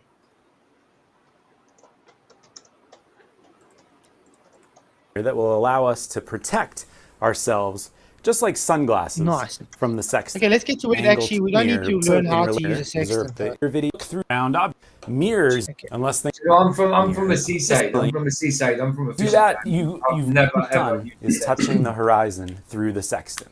Okay, let's go. Of our process is going to be called finding the object that we shot, right? The geographic position of the sun. So find the sun is a good way to think about it. So when we made that observation of the sun, we were sitting on our boat. Our boat was, out here somewhere, floating along in the ocean. And we measured an altitude to the sun. Which is an elevation angle. Yep. We can put that altitude aside for a while. What we need to know now is where was the sun at the time of observation? If you remember the name of that spot directly beneath the sun, or if you were standing there, the sun was directly overhead, what we're looking for is the geographic position of the sun at the moment of observation. Yes. So for us, we were shooting this in the afternoon. We shot the sun, so if we were to represent it this way, the sun would be maybe right there. Okay. That would be its You just have geographic to write GP, by the way. position. Oh, adverts again. This course is about systems and system asked- thinking. Sorry? I asked Chat GPT if a sextant uses spherical geometry. It said yes, and I said no, it does not. I corrected it, and it said no, you're right. It uses a horizontal baseline. I have the conversation right here. It uses a horizontal baseline. Mm-hmm. Oh, wow. I'm just curious, but yes, the first answer was yes, and then thanks for pushing back. You're right to question my wording. That's what it said. And it uses a horizontal baseline with elevations to the stars. Correct? Yes, that's correct. The sextant fundamentally uses a horizontal baseline to the visible horizon. But I mean, the way the sextant is built, the principle of a sextant alone cannot work using anything other than horizontal baseline. Yes. It's impossible. Yep. It's impossible. So here, I'll tell you what it just said. I'll put it in the chat here. Insane. It's insane. We need to find it. precisely. We need to find it precisely. The trouble with geographic position is that it's not just latitude and longitude or distance and range kind of thing. We need to define a couple other terms to go along with this. And first things first, the latitude of the geographic position, that's pretty easy. How far north or south of the equator is that spot? It's known as declination. That's why when they ask me, oh, how do you know if you're in the north or south? Yeah, it's based on declination. So you will know how much correction you make based on declination. Hence why it's always awesome to know where you are based on the sun. The sun is really good. Let's put it this way, the sun is a very good tool for navigation. And time. On time, yeah. Declination is the latitude of the spot directly beneath the sun, or the latitude of the GP. If you think about the sun in particular, over the course of the year, the sun's declination is going to change. So for example, on the equinox, when we have equal days and equal nights, that's what equinox means, the declination is 0. It's at the equator. In the northern hemisphere summer, the declination increases until around June 21st, where it reaches its solstice, where the sun stands still, and then begins to change in declination to the winter summer solstice and back and forth. So this declination changes. It doesn't change very quickly, but it does change. So we can look up the declination of the sun for the time of observation. Yep. Handy that, don't you think? It's handy that you got a book that tells you the declination. How does it do that? That's Which what is you based did, on right, what? Flat? Time. Yeah. That was your experiment? That's, remember, you saw the video link I put in yesterday. Yeah. You saw how I got my fix. It's exactly this method. Yep. And I didn't use anything other than triangulation from the sun. No globe required, not so whatsoever. So you treated the world like it was flat, right? Yes. See, anybody can do this, man. Likewise, anybody can do this. Yeah. We need to find the longitude of the geographic position as well. Looking at a globe, there's no easy way to figure that out, but like latitude and longitude, we're going to rely on Greenwich as our kind of GMT main spot. So if that's Greenwich, that's how it's going to give you longitude. So what happens is, if you know, for instance, you are 2 hours ahead of Greenwich Meridian time, when you took your measurement, you will know what's your longitude. If you're behind 2 hours or 3 hours behind, you know your longitude. It's as simple as that. You know what, Flat? I can provide link for the globers with the Earth curvature, which calculates the curve of the Earth, and then the distances and how far it is, because it's 8 inches per mile square, and I can give some examples. And then I would ask globers to do small observation. Send someone on the boat, let's say 6 miles or freaking 11 miles or 9 miles away, and get the good telescope or camera in your phone and zoom in. And according to air curvature, you shouldn't be able to see your friend on this boat or whatever, but you will be able to see him. Yep. So exactly. Where is the curve? I just dropped the link. Can you please paste it on the chat on YouTube for the globies? Curvature.com. Yes. I have to tell you, they're going to strawman you and say that one doesn't take refraction into account. Yep. Yep. Get it out of the way. I'm telling you already. Okay, let's get on with this video because we literally got like a few minutes left of this hour. England, that's the 0 and there's so much to go longitude through on Earth. If you go west of it, you're going to... Well, you know what, guys? I think we will do an actual stream on this sometime. Yeah, How's that? that's a good idea. We can go into much more detail because it's going to be a few hours. Yeah. Yeah. Definitely. It is a topic. It is a topic on its own. That'd be cool because I've never used a sextant myself, so I'm learning like right now. That's Yes. I'm from a fishing town. I'm from a town. You can make your own Kamal. You don't need a sextant. I've never used a sextant. Never used a sextant. Well, you don't need to use a sextant. You can use a camol. Mm-hmm.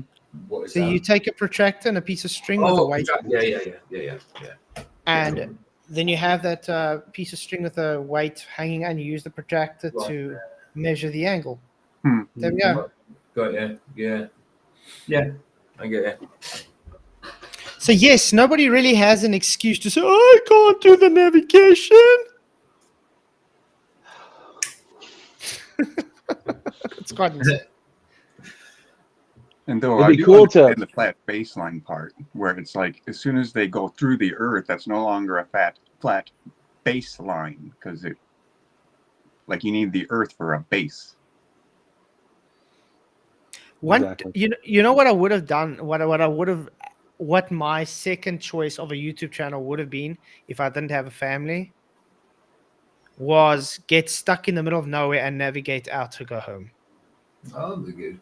Because I enjoy doing that. When I was younger, that's one thing I did as a hobby. Funny. That So, would yeah. be good, yeah. Flat, you were freaking bored, it looks like. No, the thing is Oh, because it's a good thing. Very good. I went a Very lot good. with my dad to the bush because he's in the army, and he did a lot of training the people. So every 3 months or something, we'd go to the bush, and I'll go with me and my brother. Right. And So, then we'll just go into the middle of nowhere, Mhm. and then navigate ourselves home. Right. Did your father teach you how to obtain water in the forest? Yes, Very good, very good.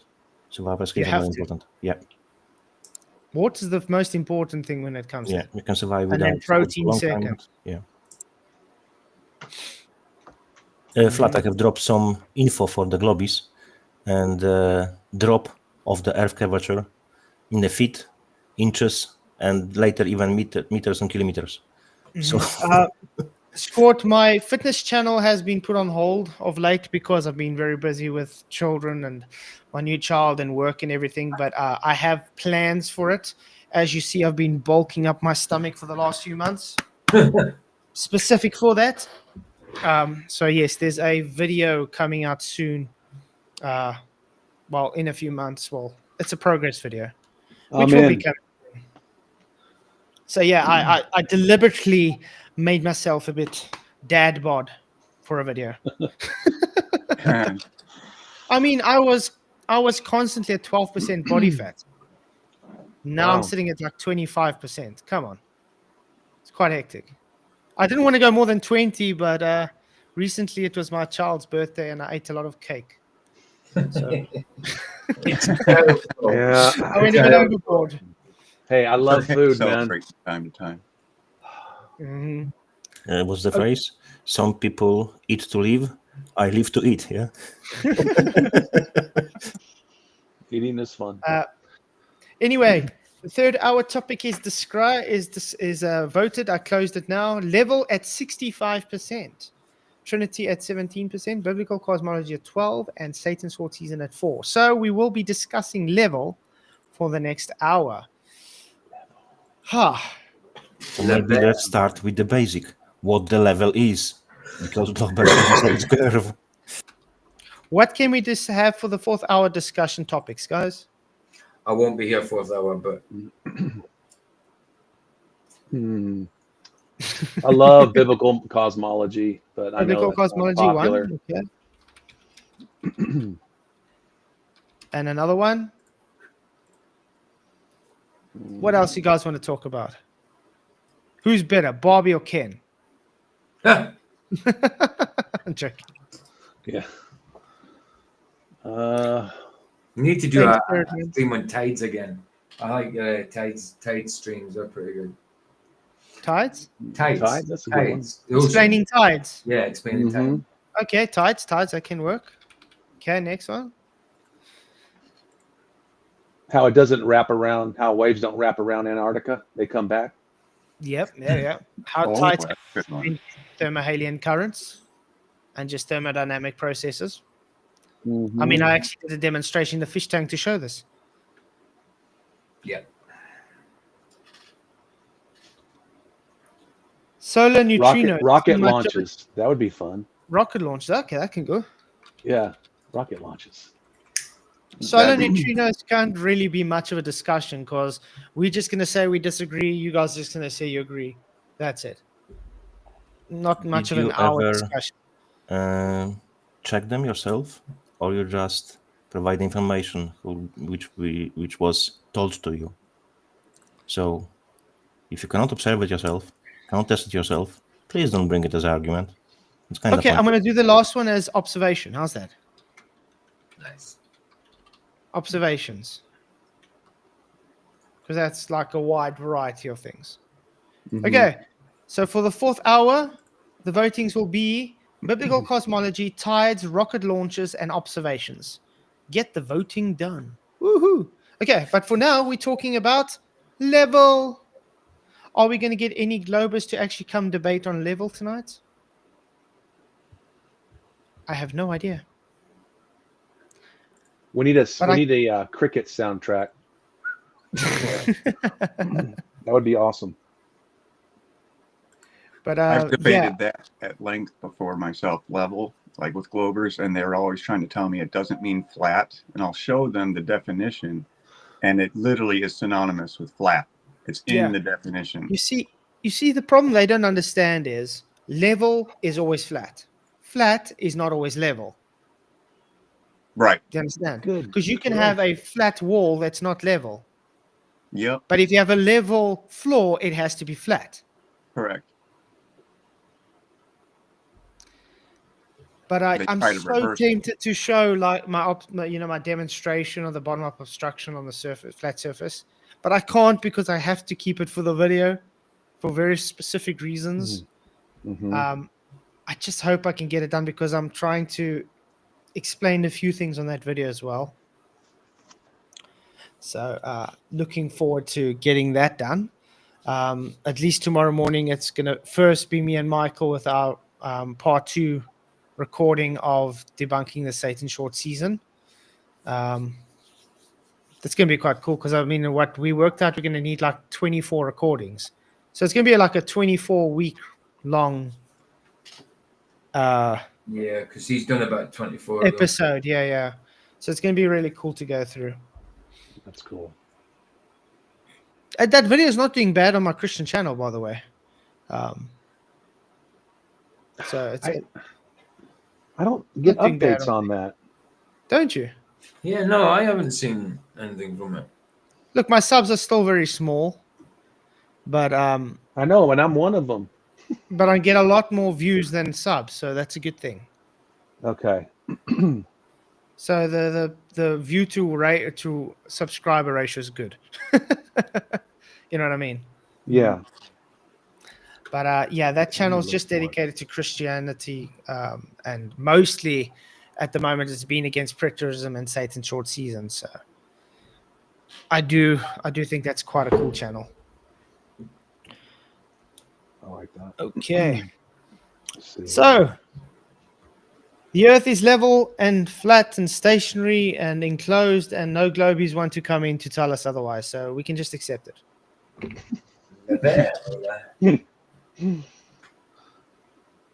Yes, Scord, I have specifically just a Christian channel. I just read the Jollyman post comment. Horizon, the limit of someone's ability to understand. I love it. It's It's awesome. weird that is because my primary school. Jollyman, that was freaking That's awesome. mad. Seriously, My man. primary school,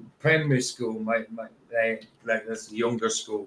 When I was a kid, was the motto was "the mind hath no horizon," meaning the opposite. Like there's no bounds to your mind. You know what I mean? I like that. Mm-hmm.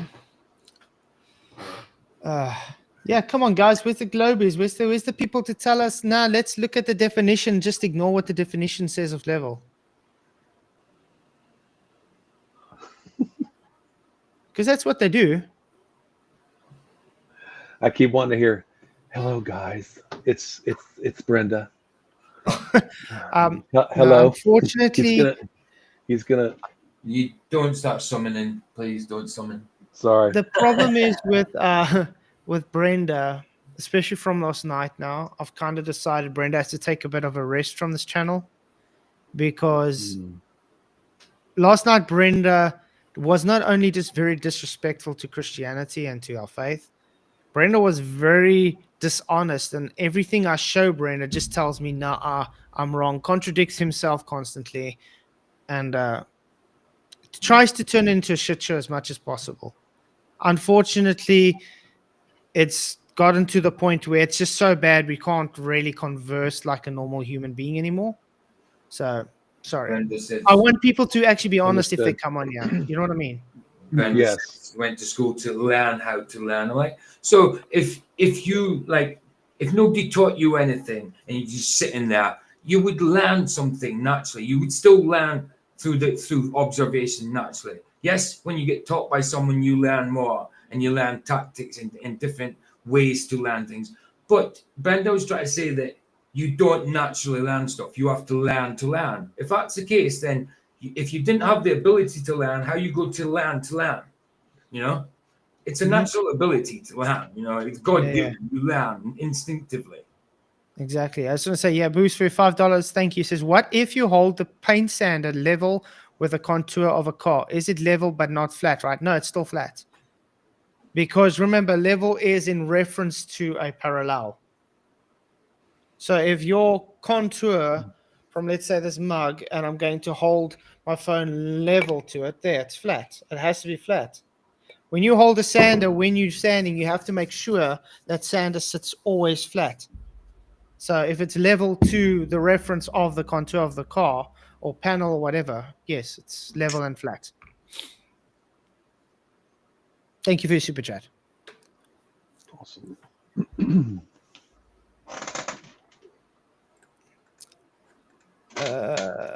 Wow. Very exciting stuff, guys. Very, very exciting. Lucas probably sleeping, Tarot, because it is early in the morning there. He usually wakes up at like literally 4 a.m. just to be on the show, just to let you guys know. It's quite dedication. Luca. Yeah. Oh, yeah. Let's see if I can maybe get a video we can watch on level. Yeah. How's that, guys? Yes. Sure. Sounds good. There's not much you can say about level. I mean, You know, water really is the epitome of what level represents from observation, natural. You go out to a beach, especially in the South, there's a lot of oil rigs out there. If you could figure out the how far it was or what company was there, and then, you know, of course, 6'2" or whatever, you could figure out that it's measured, that you shouldn't be able to see it. So you take some binoculars or whatever, and it brings it right back up. But these are all things you can do. Mm-hmm. Mm-hmm. We don't have a lot of lighthouses in the South. There's a specific water level I wanted to video I wanted to bring up, but I can't seem to find it now. Here is the video in the private Here's chat another one. in a matter of oil platforms. So you shouldn't be able to see them, but yet we can.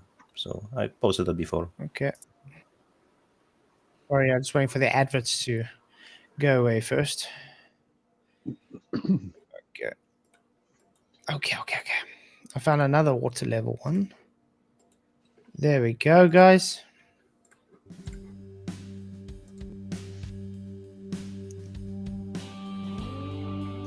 Oh, music again.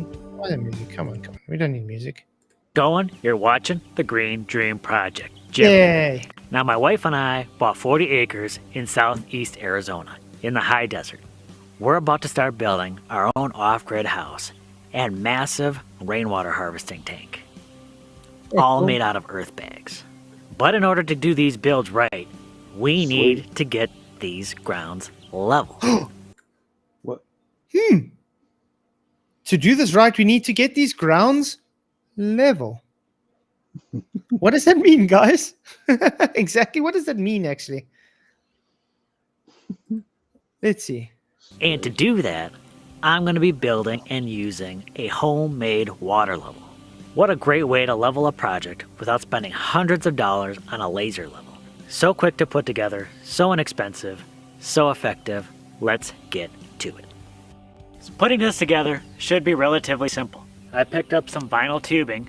You'll have to figure out the longest distance you'll want to measure to. I picked up a 20-foot hose and a 10-foot hose. I'm going to have to put these together. I'll probably need to go at least 24, 25 feet. Plus you want to figure in a little bit extra length because you'll need to go 2 feet up on these. I just got 3. Oh, that's quite interesting. He's Let's created get to water where it level. actually starts showing. Yeah.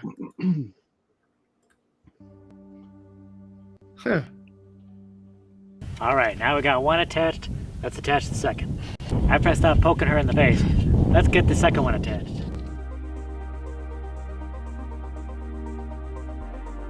What I love about a water level is it shows. All right, so now we pretty level. much got our water level ready. Yeah. Now let's go test it out and see if it works on a level surface. And that way you give it what, like a baseline, right? All right, let's do that. What gives you base? So I leveled this block out.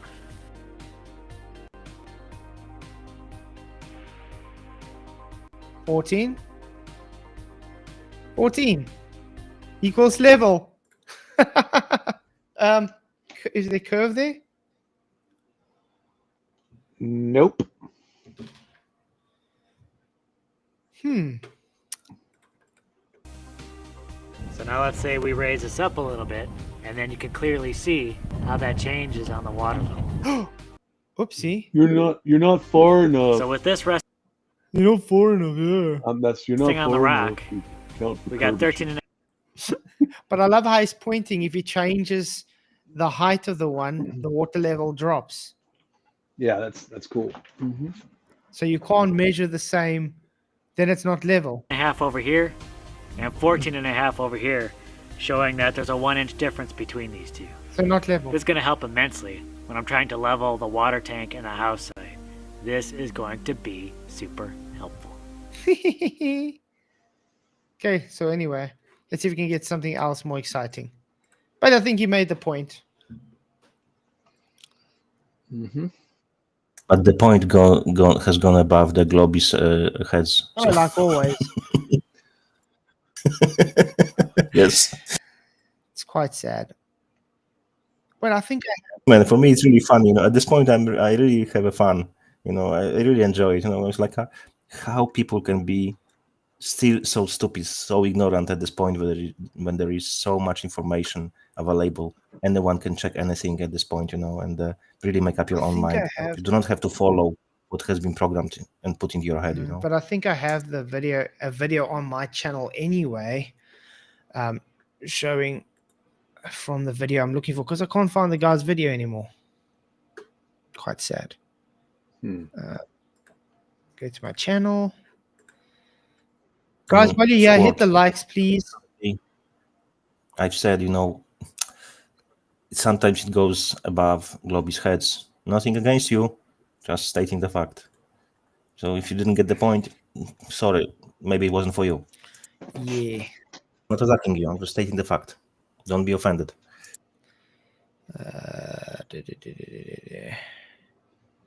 Trying to find that specific video. Sorry, guys. You're good. Oh. Talk amongst yourself. You did say you were going for 4 hours, right? Yeah. We still got another hour after this. Okay. Well, I gotta do something here for a little bit, but I'll leave Bob Ross in the background. No stress, man. It's always great cool. having you in, man. Right on. Likewise.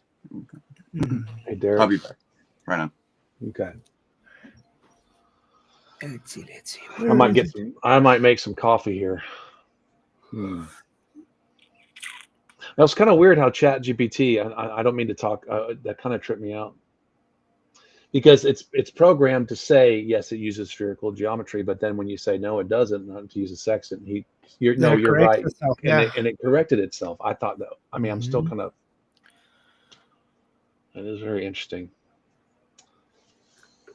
You remember that I did tell you about that that one testimony about that lady who was brought above the earth. And, oh yeah. Yes, I want to make a video on it.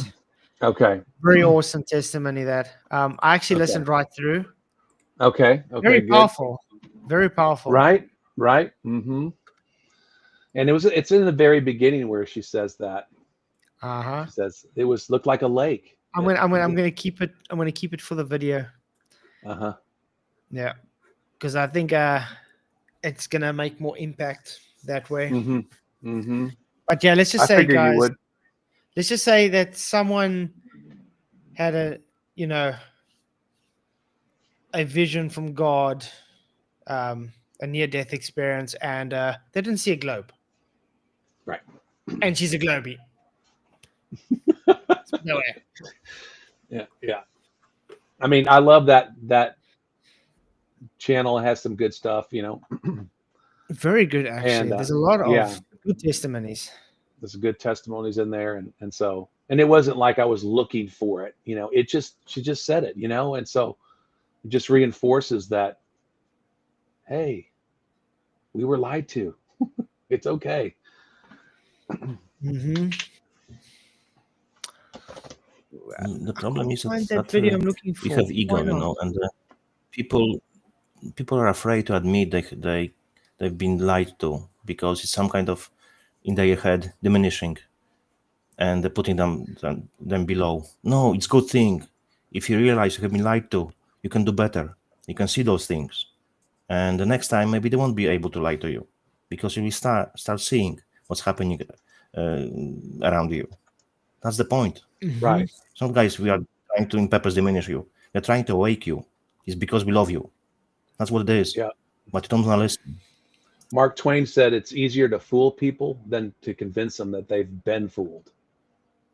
Yes, that's a great quote. It's a good quote, because it's true.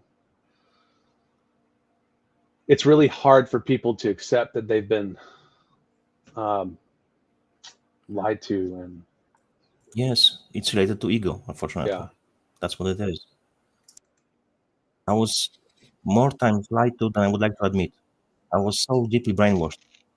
But I'm still in process of awakening.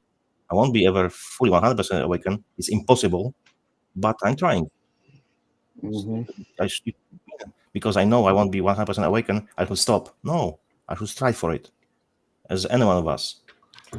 if you truly know that the truth will set you free, it will. It sets you free.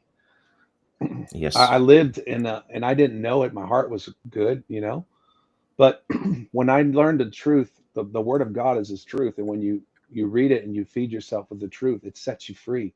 You're like, wow, I didn't know that, and it's beautiful, man. It's hard to describe. That's why you need just like a trigger, I've observed the situation when I was not wearing the mask during COVID and so on, and I was opposing all those rules, stupid, rules which are affecting my freedom. So people say, oh, you're doing that, so yeah, I want doing that as well.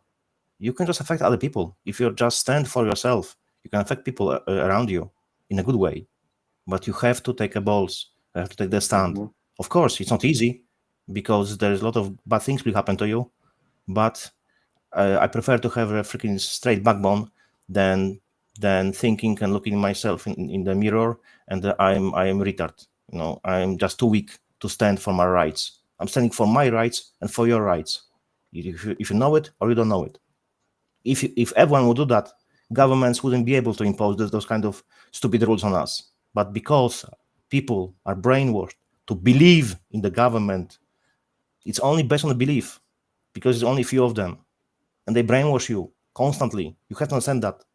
You are not the only one, even if you are thinking, oh, what other people think. Don't give a FCK about what people think. Just do what you're supposed to be doing. Do what's right. It's as simple as that. Do what is right. No more. Nothing less, nothing more. Do what is right. It's good stuff.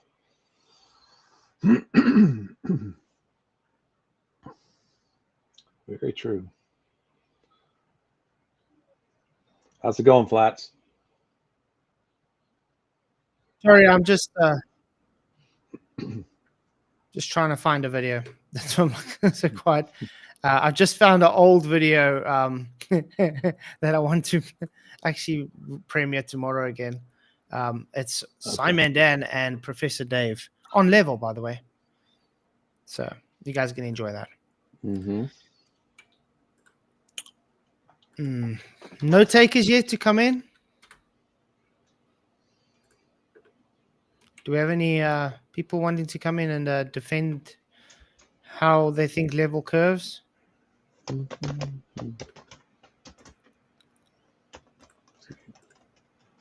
Guess not. Guess not. That must Well, everybody suck. voted for it. Oh, no takers. Yep. Sorry, I'm just trying to quickly download something here. Oh man. You know, Flat, what could help if we would have on the panel like a majority of Globbers? Maybe that would influence them. You know, they would come, they would feel stronger, because if they see, oh, this majority of Flat Earthers over here, you know, so they're kind of like they're afraid, oh, I'll be passed out, you know, I will lose debate and so on. But if they would see there is a majority of Globbers, maybe they would join. Maybe. Yeah. It's quite sad because you can't please them. They moan that they say this they can't come on, and then they moan that they can come on, but they won't come on. And then they moan that they make. You can't have cake, eat the cake. It doesn't matter what you do. A Glober will always do the same thing. Be a coward from Always the bash you, yes. sideline. That's it. Yep. It's the unfortunate. Stand on the principle. If you believe in something, have the balls and straight backbone to defend your position. Even if we disagree with you, have the balls to present them. Be a man, not a weasel. Mm-hmm. Yeah, I really don't care what man thinks. I know the Bible says exactly where we live. That's it. Amen. Yes. I don't, and there's freedom in that. I don't have to argue with anybody. If you don't understand, that's fine. One day you will. We can only pray for you. That's all we can really Yeah, do. and you point them towards the Word of God. So read it for yourself. Mm-hmm. Yeah. That's not a salvation thing, obviously, but it is a. The problem is a lot of them, they are leftists, you know. They have been brought in this way to this earth. They're just brainwashed, unfortunately. They can't see it, that the left and right is divide and conquer. I don't support no Democrats, no Republicans. I never supported any government, I never will, because I know how the system is built. By who exactly? It's to divide and conquer. So you're fighting, you're supporting Democrats or Republicans or any country. There's always two-party system. There is no third party. If third party comes, it always comes with the restrictions. They cannot be chosen from the bottom up. They're always chosen from the top to top. If we try to get there, you think, oh, it's democracy, anyone can get there. It's BS. You will not have support, the money which they have. And this money, this support, promotion, even if someone is very stupid and shown all the time on the news, on TV, people, oh, okay, no, I know him, I vote for him. That's how they brainwash you. And when you go to vote, you are voting for your own and for mine oppression, because you are supporting the system, rotten to the core system. You don't get it. The freedom is in you. You have to understand that. You have more power than you can imagine, but you have to stand for your rights and my rights. It's all on you. You have to choose to do the right thing once in your life. And it's beauty in it, because when you stand, you will see the freedom. It's very important. Don't believe in lies. Look for yourself for the info. You are trying to bring you knowledge, but because you have been brought in this way to think in a certain way, whoever opposes you, you think he is stupid. You are trying to work with you and to show you the truth, but you refuse. It's time to open. Yeah, exactly. I joined, but Flatzoid said cordial rules of engagement are only for one-on-one debates. Well, we're not debates. It could be just a conversation, right? Yeah, but that's the thing. It's more like a.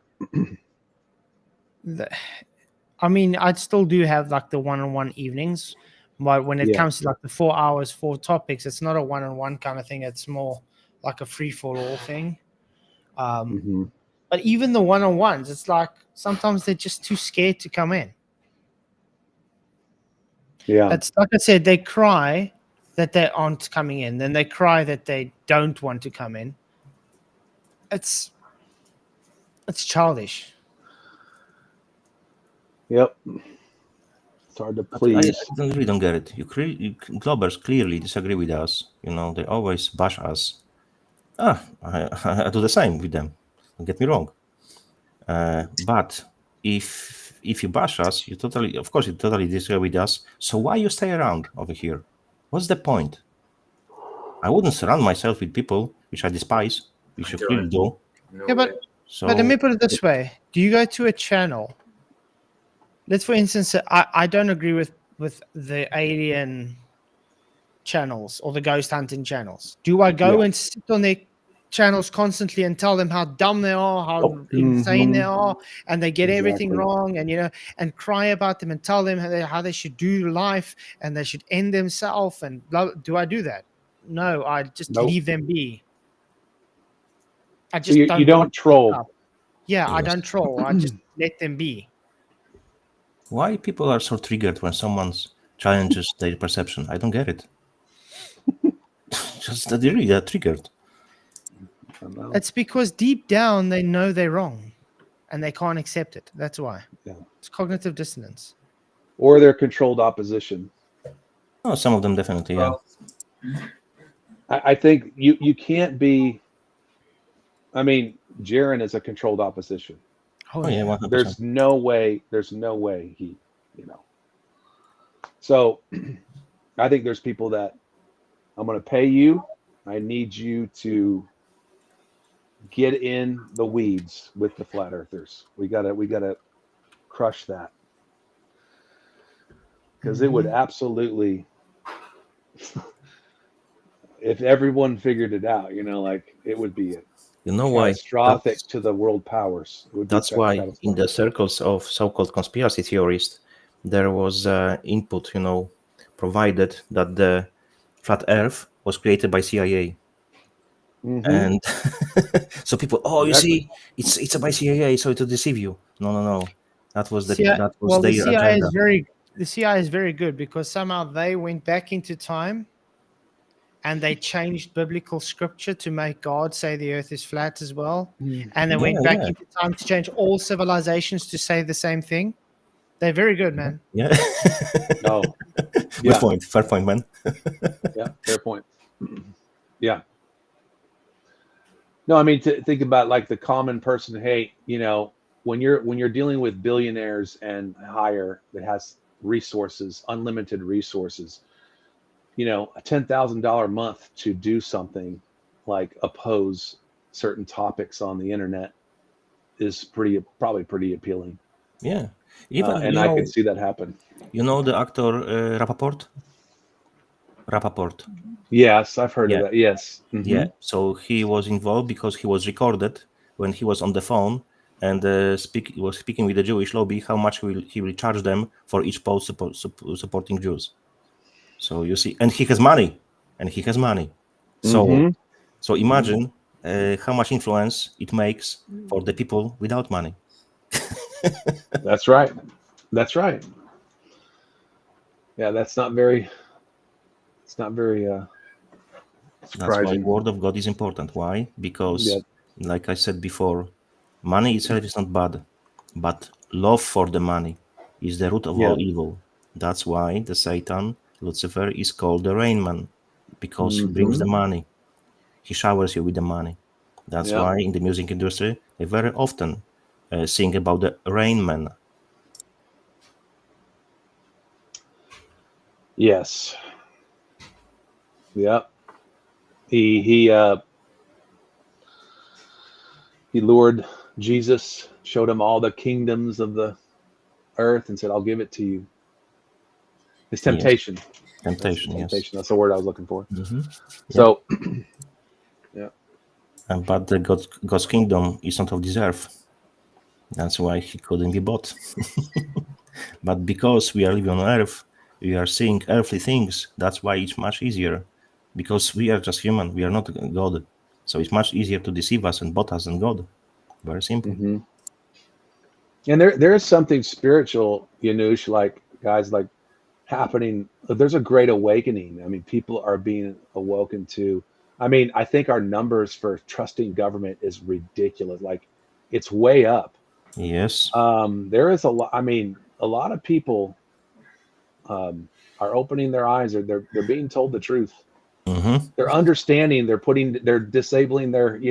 Wait a minute, we were wrong about this. And a lot of it has to do with what happened a couple of years ago. Yeah. Look, When even no matter Could of could it be all the fluoride in the water? could be chemtrails, fluoride, yeah. Chemicals in food, yeah, all of it. They tried it and denied it, the fluoride, but they're going to counter that, and so the science is pretty clear, and try to get it out of our water. It's ridiculous. You know, you don't even need to go to the government entities. You can go straight away to your city council and tell them, I do not agree to have fluoride in water.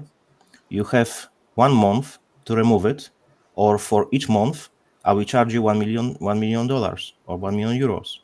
That's the contract. So we are creating contract at this point. So they are obliged by their legality to respond to you. Then you reply to them. You have to provide 3 doctors who will provide their names and sign the document. They sign the document and confirm that does not make any harm. You will not find such doctor because they will be liable if they provide their name, and you will go after their money, because then when they provide their names, that's a contract. That's how you can do it. So you can do it. You can do it from the bottom to up. That's the way to go, guys, with this shit. Yep, that's the way. Yep, I don't think. Yeah, it's the chemtrails too. What was that, Flats? No, I want to say something. That's fine. Go ahead. No. I'm good. I was just reading the chat. So I guess all the globe is except the Earth is flat, level is horizontal, and it's a good thing. We're getting somewhere with him. No, Mike, it doesn't make globe flat. If you really research from where fluoride comes from, it's a part of what and why they want to disregard it and why they put it in the water, and you want to find how it influences your body, feel free to do it. And they try to rebuttal me, all right? Before you do that, please don't say a word, because you have no idea how it influences your body. The subject is level, but yes, we were kind of chatting about other things while we're waiting for. You see, the thing is, we can't just talk about level if it was already discussed in the beginning what level is. Now it's already come to a conclusion that yes, we understand what level is. So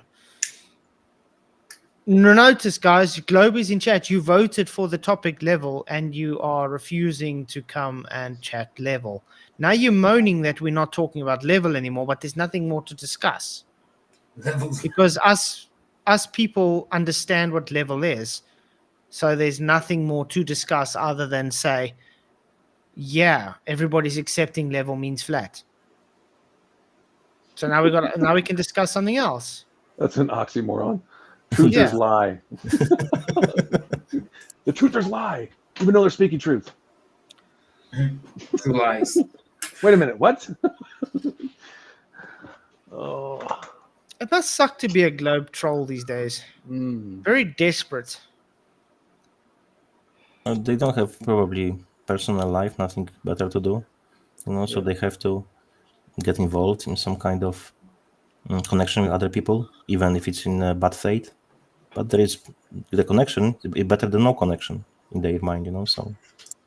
Or they're eating Hot Pockets in Mama's basement.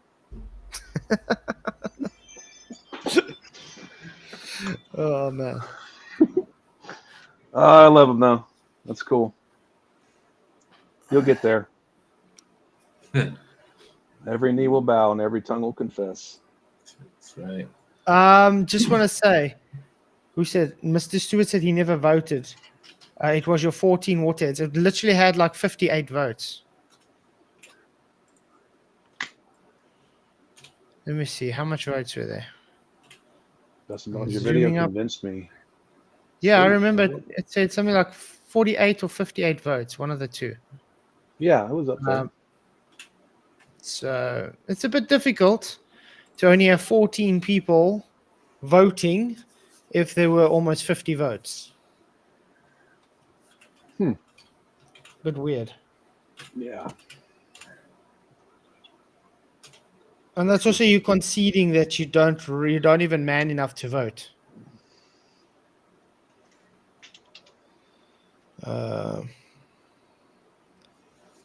Everybody needs more Jesus. Amen. Yes. I agree, Jeff. Yep. Yeah, because I put up a post earlier. Let's actually go into that post. I still get along with my brother and some other people and at work that still think they live on a sphere. I don't judge them. We get along just fine. Mm-hmm. But there's just some that just Same as my brother. He's a glue. He's like, he just says, when I talk about it, he says, it's nae flat, man. That's all he says. And that means it's not flat, man. You know what I mean? That's all he says. Doesn't tell me Mr. how much Stewart, of I a said retard I 48. am. Yeah. Mr. Stewart said 48 or 58. I can't remember. Anyway, this is the post I had up here. Hi, everybody. I hope all is well with you. Anyway, this post is asking what exactly on the channel content-wise you want. What content do you like most and what you want me to do? Please be sure to comment below in your thoughts, and I will take criticism on the channel. I'll appreciate your support. Okay, so there's 9 comments. Let's see what it says. Keep doing what you're doing. You tend to have good broadcasts that are informational and educational. Thank you very much. Second one is more biblical cosmology and little season eschatology. We do that a lot still. Toshiro, Flat Earth. That is biblical cosmology. We still do a lot of flat Earth stuff too. Thank you. He wouldn't use biblical in that sentence, though, because he doesn't believe in God. You know? Right, yeah. Logan's Run. He says, let the globe mappers explain when I rotate America north 360 degrees on Google Earth, India appears after one full rotation. What? And then Jeff Wasserman, everybody needs more Jesus. Amen. Yeah, I like that. Hallelujah. So yeah, guys, everybody in the chats and stuff, what do you guys want on this channel? Just let me know. Simple as that. Because you seem to have big opinions on moaning, you can easily tell me what you want. You know, that's usually how communication works, correct? Oh, yeah. Yeah. I hope everybody on the chat has a personal relationship with Jesus. I pray that happens. Amen. That's what it's all about, man. Amen. Hi, Vicky. Hey, Vicky. Godzilla's also in the house. What's up, guys? Hey, babe. Godzilla. What's up? Hey, God.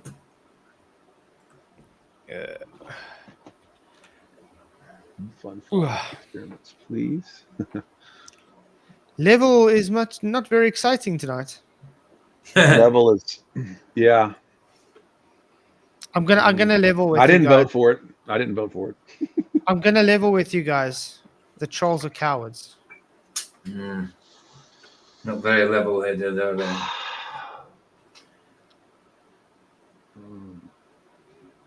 Is Luca up yet? He's probably still sleeping. I don't know. Well, we can always just sit here for the next 20 minutes and say nothing.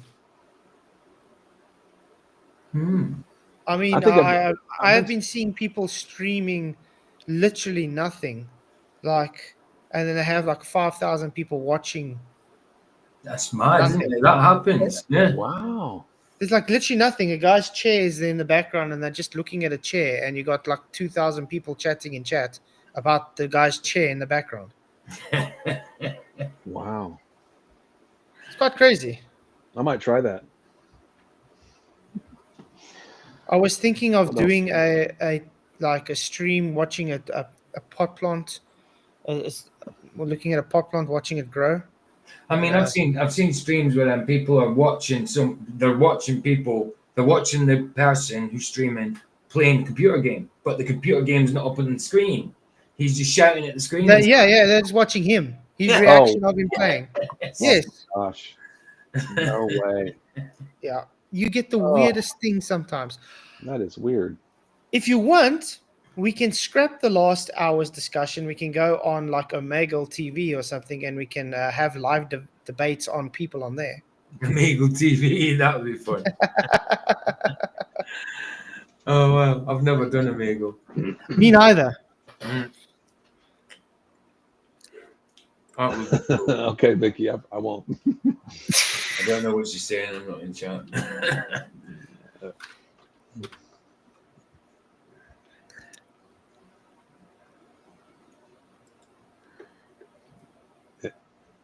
He's like Beetlejuice healed here if you say it 3 times.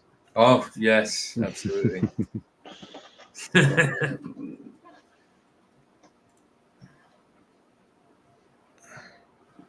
What else is happening? Let's see.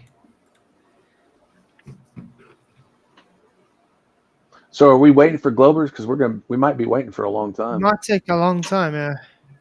I'm trying to see if I can. I've got a 21-minute video on the real images of Jupiter are so wild people think they're CGI. They are. Someone trying to come in? Nope, no one trying to come in.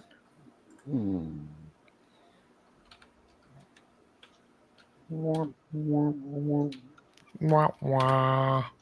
How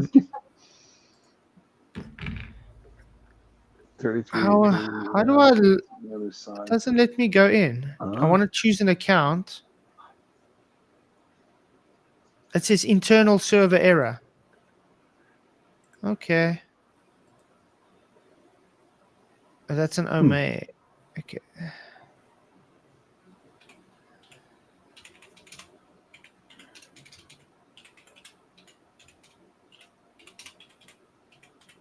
Huh? Google.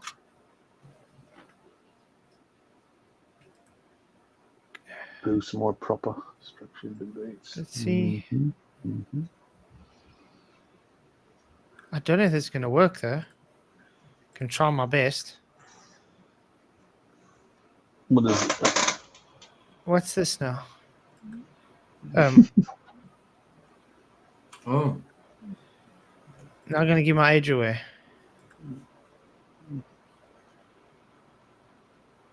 Oh my God, you're gonna make me feel old, dude. on live on the internet.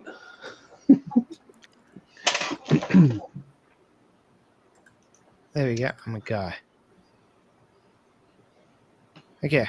See, I'm signing up for the first time. Is it working? Can you guys see on screen? Yeah. Yeah. Okay. I like Jeff's little post there. Level. He just. How does this work though? I think they just pick people up randomly. You just Oh, you got to pay. You've got to pay for it. Oh, this is a Omegle though. I don't want to have a free one. I want the Ome. Ome TV. That's what you're looking for. Maybe. Oh, Yeah, okay. this one. Okay. What but is this is this, the one that guys? I've says never heard of internal this. server. They give you random people to talk to. It just Internal server. Yeah. It won't let me talk. Okay, that's nice. I don't have VK and I don't use Facebook, so I can't. Oh, okay. Yeah. Well, I did try, guys. Go on ChatGPT and start and ask him about level. What is level? Yeah. Well. See, and just see what happens. Wait, is another one hula? I mean, you could ask it if it does the level conform to the curvature they have. I mean, it'll probably say yes, you'll correct it, and I'll say no, you're right, it doesn't. There's another one. Let's see. What was that guy, Club 7 or something? What's his Oh name? yeah. Yeah, He's cool. he was talking about like a month ago or a couple weeks ago about how he was teaching he was teaching his chat GTP about flat earth and all that stuff. He was literally like educating educating it. It's pretty cool.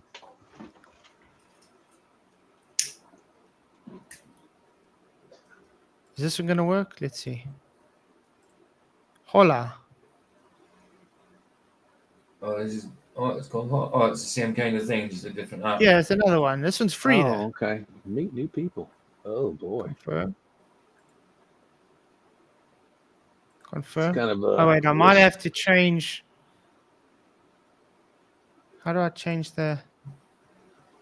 I'm just scared some people pop up that yeah. Hey, keep that off screen there, Flats, while we get this set up.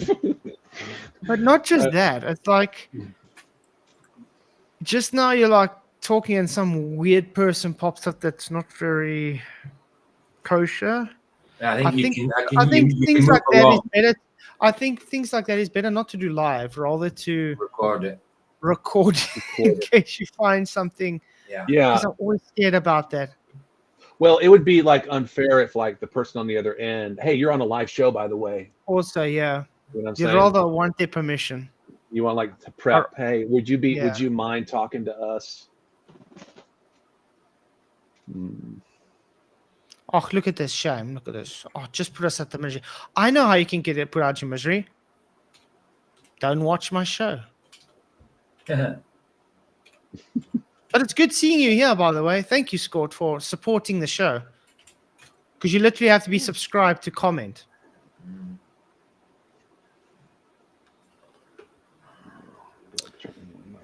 And there's only like 13 minutes left of this topic.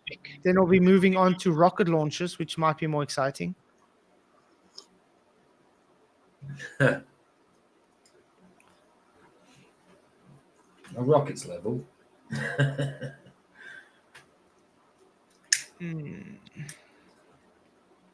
Not when they're arcing off into the ceiling, no. Flat, did you speak with Sam when he is available? Sorry? Did you ask Sam when he's available for the debate? The sun. Sam, next week, something. Sam. Oh, I haven't emailed. Remember, I said I'll email both of you. I haven't emailed yet today. I was a bit busy at work. All right. I'll probably end up doing that email tomorrow, but for you guys. Okay. I'll set it up for you guys. But I think that's going to be quite cool. Yeah, for me, I said whenever. Yes. I'm up for Speaking it. of debates, when did I say that next debate is with me and Cuppy Cake? 26th. So next Saturday is my debate against Cuppy Cake. Looking excited about that. Hopefully they don't postpone it again. Oh, So yeah, that's going to be quite fun. Yeah, the one that's got need a husband with that. That's right. Yeah, I remember that one. Mm-hmm. Okay, this is sound check. Can y'all hear me? Yeah. What's up? Okay. Yes, can. I had to change out my AirPods. Ran out of juice. No stress. But your voice is a bit lower than before. Now, but we can hear you. Okay. Let me go look for some rocketry things quickly. Testing 1, 2, 3. No, can't hear you. Never. 1, 2, 3. No, it's fine. 1, 2, 3, 4, 4, 5, 6. Muchas gracias. Into our 3-4.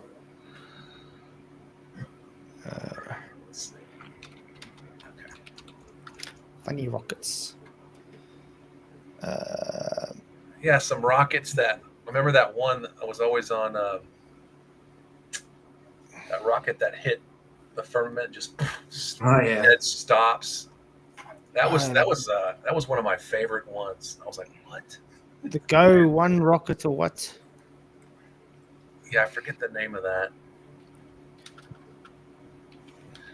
And then you've got a lot of SpaceX like scraping, and rockets are always going parabolic trajectories. Yep. Just dump that right on the Bermuda Triangle, boys. In the ocean sometimes. Yep.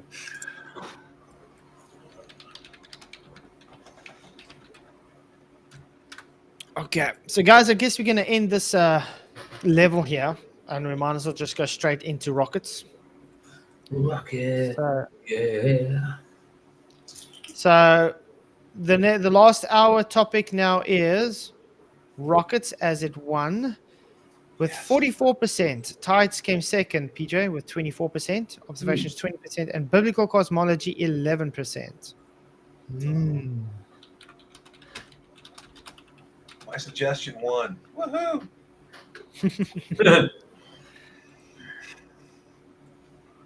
So let's go look at the firmament. I mean, the rocket that hit the firmament.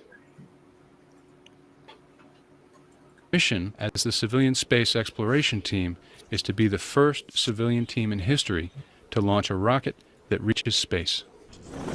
Nice. All systems are go for launch. All systems are go for launch. There we go. Quite good. Gonna actually put the sound off. This But I'll one's put it good. on now. Yeah. How are you? Oh, calculate, sorry. I can't Calculate remember. how are you? I did say that height. But I love how it just stops straight away. But you Good. see the Yeah. excuse always is, oh, it's the yo-yo, what's it? You know, that yo-yo stop that stops it all of a sudden. Okay. Yeah, the yo-yo stops it from spinning. It doesn't stop it from going up. And this is directly, you can see it's a straight stop. And then it like, sort of like it's floating in something. Yeah. And there's Before a it whining falls. sound for a bit, isn't there? Mm-hmm. You see now. 73 miles.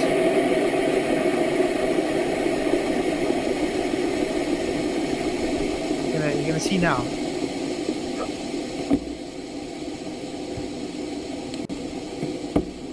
You know, I found very interesting. Why don't you ever get the rockets showing their cameras looking upwards? Yeah. Yeah.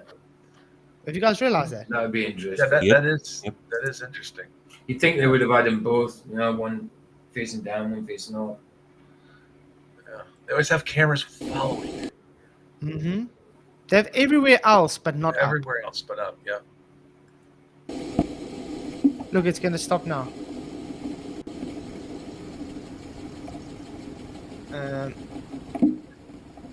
Hitting the domain. 3, 2, 1. There we go. You see, the yo-yo can stop it spinning, but this didn't stop just spinning. This stopped in altitude. Yeah. Dead, yeah. And the thing is, it's almost like it's now floating in something because it's not falling, it's not going further up, nothing. It's staying where it is. Yeah. It didn't Look, didn't look at that. disintegrate. Yeah. Look at that. He's And catching then something. it shows the moon, which is Yeah. crazy. They landed this in New Mexico, didn't they? No, there's the moon right there. Yeah. Thought. Quite crazy. So what did it hit? The question is. Yes. What did it hit? And then this one to me is also beautiful. Where you know when it like reaches apogee and they say, oh, it looks like, you know, like a boat's wake on water. Scraping the. Yeah. There we go, scraping the firmament. Look at that. Mad, isn't it? Light. It's like a blue Look at that. light. It's really cool.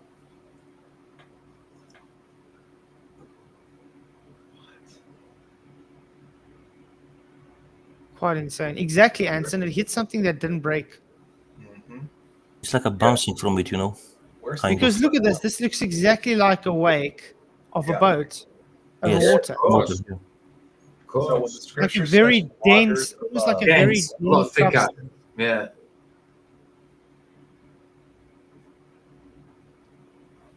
So what it is? Wow.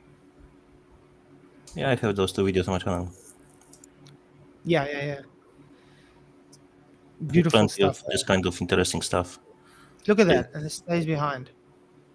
I mean, if you didn't say the difference, we could be underwater in the Atlantic. Uh-huh. Or something, you know, like you would never, you know. Yeah.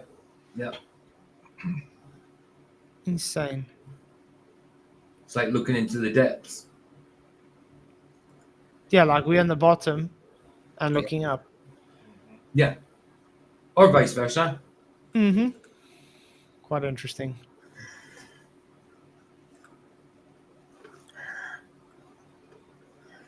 Let's see if I can find some more stuff on rockets. What? Okay, that's another one. What was the height of this rocket, which stopped? I don't know. I think there I was. want to say it was 72 miles. Like 70 Look at miles. this. Look at that. Wow. So the rocket goes up, and that's what happens after it hits. Bounces off. Quite crazy. It's like a bouncing back of something. Mm-hmm. That's crazy. Look, some of those videos can be CGI, as well.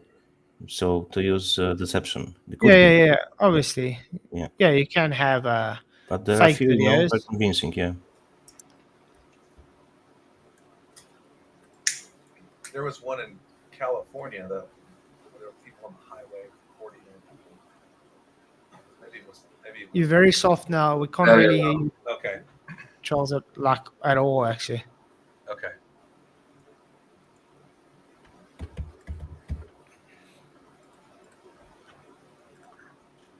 There's another video. No stress, man. Look at this. Okay, and it's good there. It's gonna start. Yeah.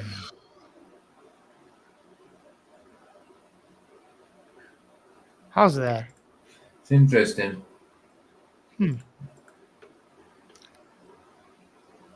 No Globies want to come and talk about rockets? No? By the way, guys, we've got 27 votes, and I asked, did you hit the like yet? And 56% said no. Can I ask what the reason is for? Is it called selfishness? Because you just don't want to just hit the like button to show appreciation for the show that you're literally spending hours on watching? Is it too much just to hit the like button? Hey, can Is y'all it hear too me much to now? ask? Is that better? Yeah, that's better. That's better. Okay. Yeah, it's that headset. Okay, thanks. No stress. Yeah, there was one on a highway, and there was a family recording it, and it looked much like scraping the firmament, like a ski boat on top of a water, and it was pretty fast. It was pretty cool, man. Water's above, water's beneath. It's right there on the first page.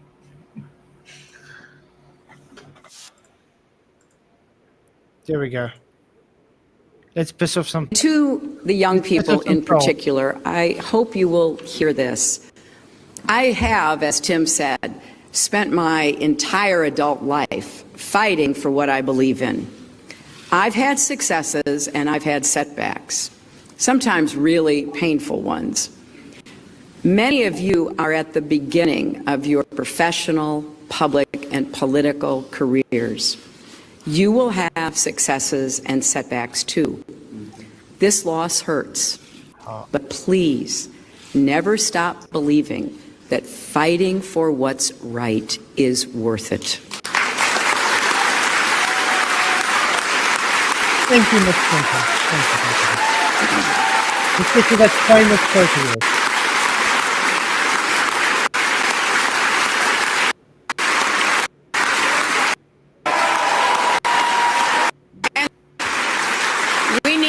We need you to keep up these fights now and for the rest of your lives. And to all the women, and especially the young women, who put their faith in this campaign and in me, I want you to know that nothing has made me prouder than to be your champion. Beautiful, beautiful. Thank you. Can we get into your famous quote now? Now,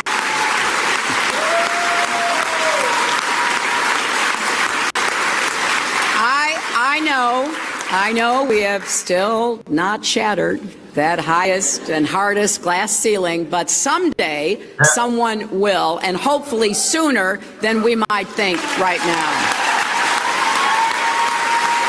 Thank you, Hillary. Thank you, thank you, thank you. You need to be in Gitmo. And by the way, Globies, I just told you I did it to piss off some trolls, and I did. Do you see the comments in chat now? Insane. Yeah, well, glass ceiling with Hillary Clinton. That's cool. I like this question. Self asked, I think, on one of the streams. I don't quote it exactly, but it was a good question. What would make you think that the Earth is a globe when no one would told you that it's a globe? That's the question of globes. You've been never taught this way. You just wake up one day on an island, and what would convince you that the Earth is a globe? Exactly. You wouldn't say when you see the sky moving. If you didn't know nothing else, if you weren't taught anything, you'd think the sky is moving. You wouldn't think you're moving because you don't feel it. I want someone to show me a rocket working in a vacuum. Good luck with that. Well, if it hits the walls, it might work a little bit, but Yeah, but there's no longer vacuum. then it's no longer a There vacuum. is Exactly. nothing to push from if there is vacuum. So yeah. So that's good. Let's say rocket in a vacuum. Let's see if I can get something like that. The Action Lab one was debunked many times through. This one was also debunked many times, but we can watch this one. Why not?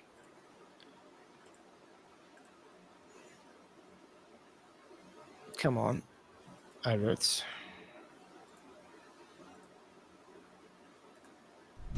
What perception? Everybody ready? 3, 2, 1. Go! Woo! Welcome back. Okay. Let's see. He's gonna put a rocket in a chamber.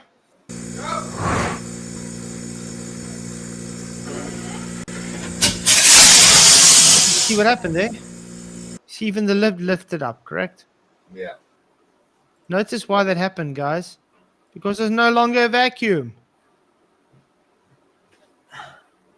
No, Wesley, I wasn't thinking that. I was literally saying I'm putting it up to piss trolls in chat.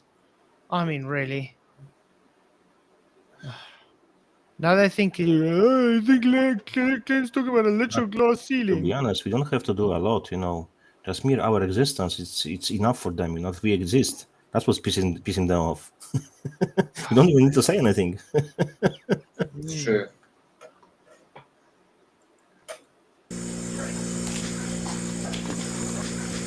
And then they tried to do it again with, seeing it better. Experiment, because I know how much they love hang fires, and they have a lot more experience with this propellant than I do. Yeah. I want to point out, guys, there's a wooden block here, correct? Yeah. Yep. There's another wooden block here. A whole chamber. There's wooden blocks there. Now, what happens when it ignites? Is there gas in the chamber? Oh! There you go. Yeah. That is a problem that we're having all along. And I want to point out, did you see the pressure changed on the scale? But there was no rocket ignition, correct? Watch this. Oopsie. So he gets it up. I think this is where it starts. No more power, right? No. It was very strange. It was very strange. Okay.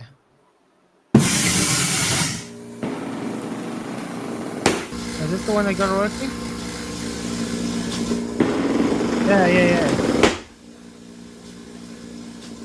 See what it did. Look. It's going to ignite. See, the gases are being released, guys. Yeah. You saw that. Yeah. But there's still no pressure on the scale. Correct? Yeah. Yep. What happens now? There. Look, now there's pressure on the scale. Is there ignition yet? Hmm. Oh no. Now the ignition's coming, but there's already pressure on the scale. Yep. Uh-oh. Oh, Why? yep. Why? Because there's already gas in the chamber. It's no longer a vacuum, people. Yeah. And it's hitting all over the place. Look, it's even pushing off of the... Oh my word. So when will we see a vacuum, a rocket work in a vacuum chamber, guys? An actual vacuum chamber. Yeah. See, now it's igniting, it's pushing, but there's already it's filled with gas and it's pushing off of all the walls inside the container. Rocket so the motor container burned in a wouldn't do vacuum. anything. There'll be Sorry? better observation when this container will be much bigger, like 20 times bigger, and then will be sucked out all the air. Because now we can push from the walls and from the timber and so on. Yeah. But I mean, why don't they, for instance, go to like the Sandusky, Ohio chamber, vacuum chamber? It's a huge one. It's the same one where Brian Cox dropped the feather in the bowling ball. I think that's the biggest one. Yes, the biggest one. And it's the only chamber in the world that's able to get the low pressures that it can get. And it can't even get too close to space, apparently, by the way. But my point is, why didn't they go there and use one of these small rockets inside the middle there? Because it's going to be impossible for that little rocket to fill that chamber up with gas. Right. They need a smaller chamber. Exactly, because of volume. Mm-hmm. No stress, Charles. I'm back. Is Charles watching chat again or something? No, he got coffee. Oh, I'm also in the mood for coffee now, to be honest. Charles, So when are we going to get anybody joining in chat? Any Globers that want to tell us how real rockets are in space? I guess Charles, not. you Can can't y'all hear me miss, now? you Yeah, can't miss yeah. my talk with Sam about the two entities, two gods in the Tanakh, in the Old Testament, and later Trinity. I spent like a few hours, on the research, and provided all what was prophesied in the Old Testament and fulfilled in the New Testament. So I made a lot of connections over there. So you don't want to miss it, because you would like it. I know you would love it. Okay. Cool. There's a video that I saw a long time ago where a woman's from NASA trying to explain how rockets work in space. And they always come back to the same thing, like They're pushing off. imagine a bunch of spanners being thrown out the back. It needs friction. It needs something to push off. What they say, they use propulsion or something like that. They say is pushing of itself. Something Yeah, BS they like do that. That doesn't work. That doesn't work. You can't take a fan onto a sailboat, blow the sail, and think you got to go. You know what I mean? It doesn't work that way.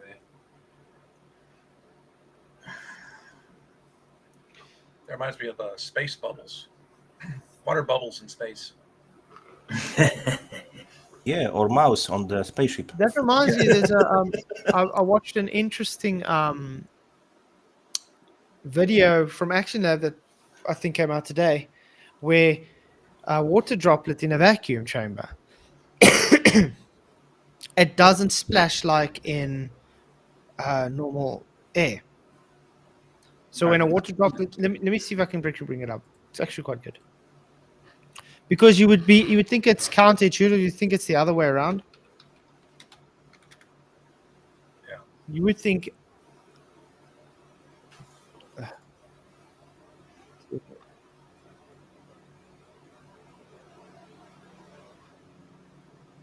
Okay, let me see. Watch this. It's quite interesting. This is what it looks like for a drop of liquid to hit a hard surface in our normal That's how we atmosphere. see it, correct? Correct. But now look at it in a vacuum. But if you remove the air, something unexpected happens. Okay. When a drop of the same liquid falls from the same height on the same surface, suddenly Look the at that. splash completely disappears. Today we're going to be exploring how the absence of Oh, air interesting. makes splashes disappear. Huh? Wow, that's like an explosion. Yeah, but You that's know, with the air. The explosion's like with the air, but in the vacuum chamber, it doesn't have that explosion. Exactly. Because the water does explode because it has a place to escape, has a place to go.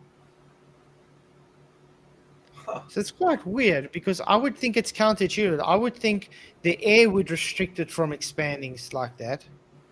Oh, I see what you're saying. Right. You're removing But the it does air. the opposite. With the air, it expands. Without the air, it doesn't expand.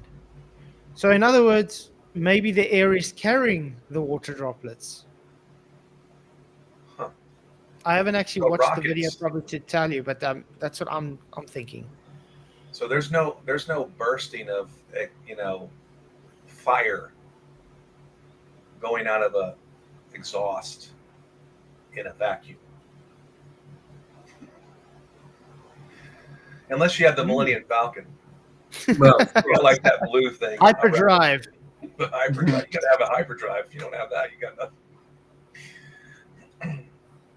Huh. That's cool how it just kind of it just flattens out, but it stays together, and there was no Yeah. It was just it was cool.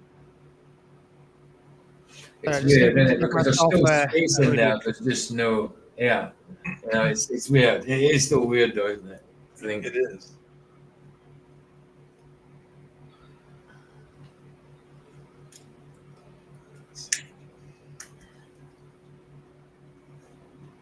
Mm-hmm.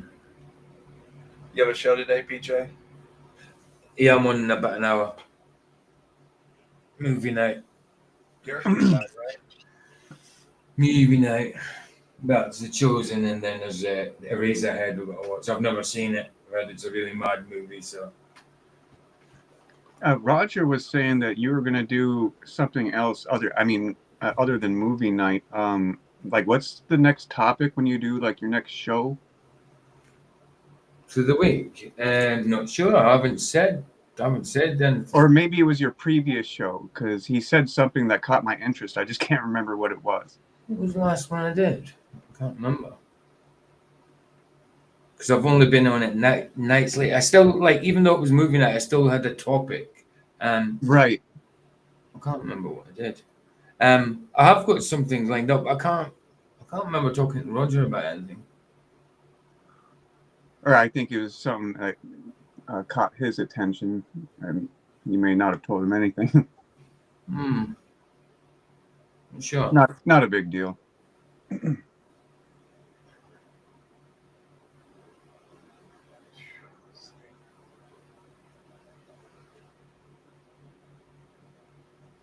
Yeah, I mean, if rockets, I'm just like rockets go.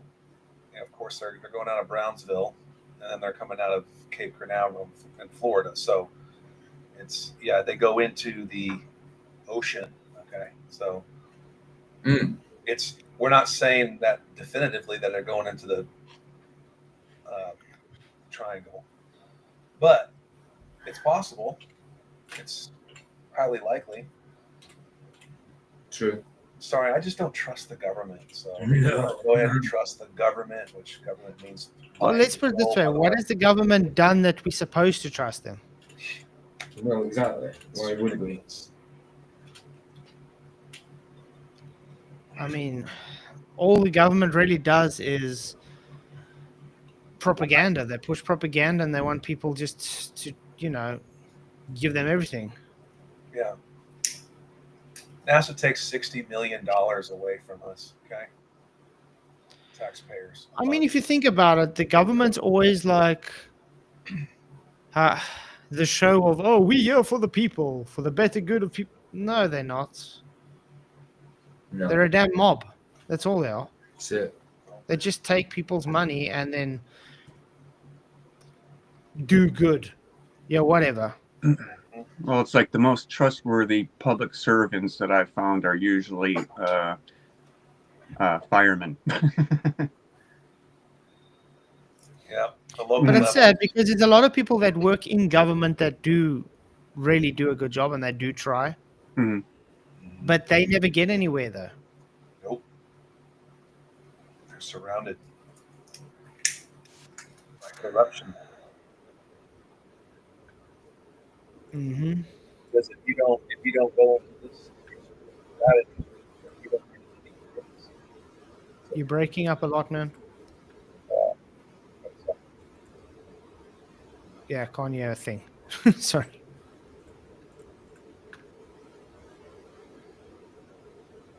And I suppose I should also mention ambulance people. They do a pretty good job. Yeah. Mm-hmm. So, I mean, there are exceptions. I'm trying to find some silver lining is what I'm doing. We can hear that, Charles.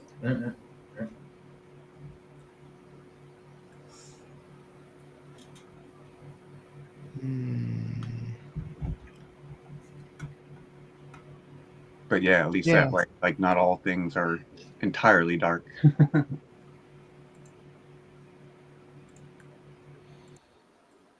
Tonight is very chill. Yeah. It's strange for a Friday. Hmm.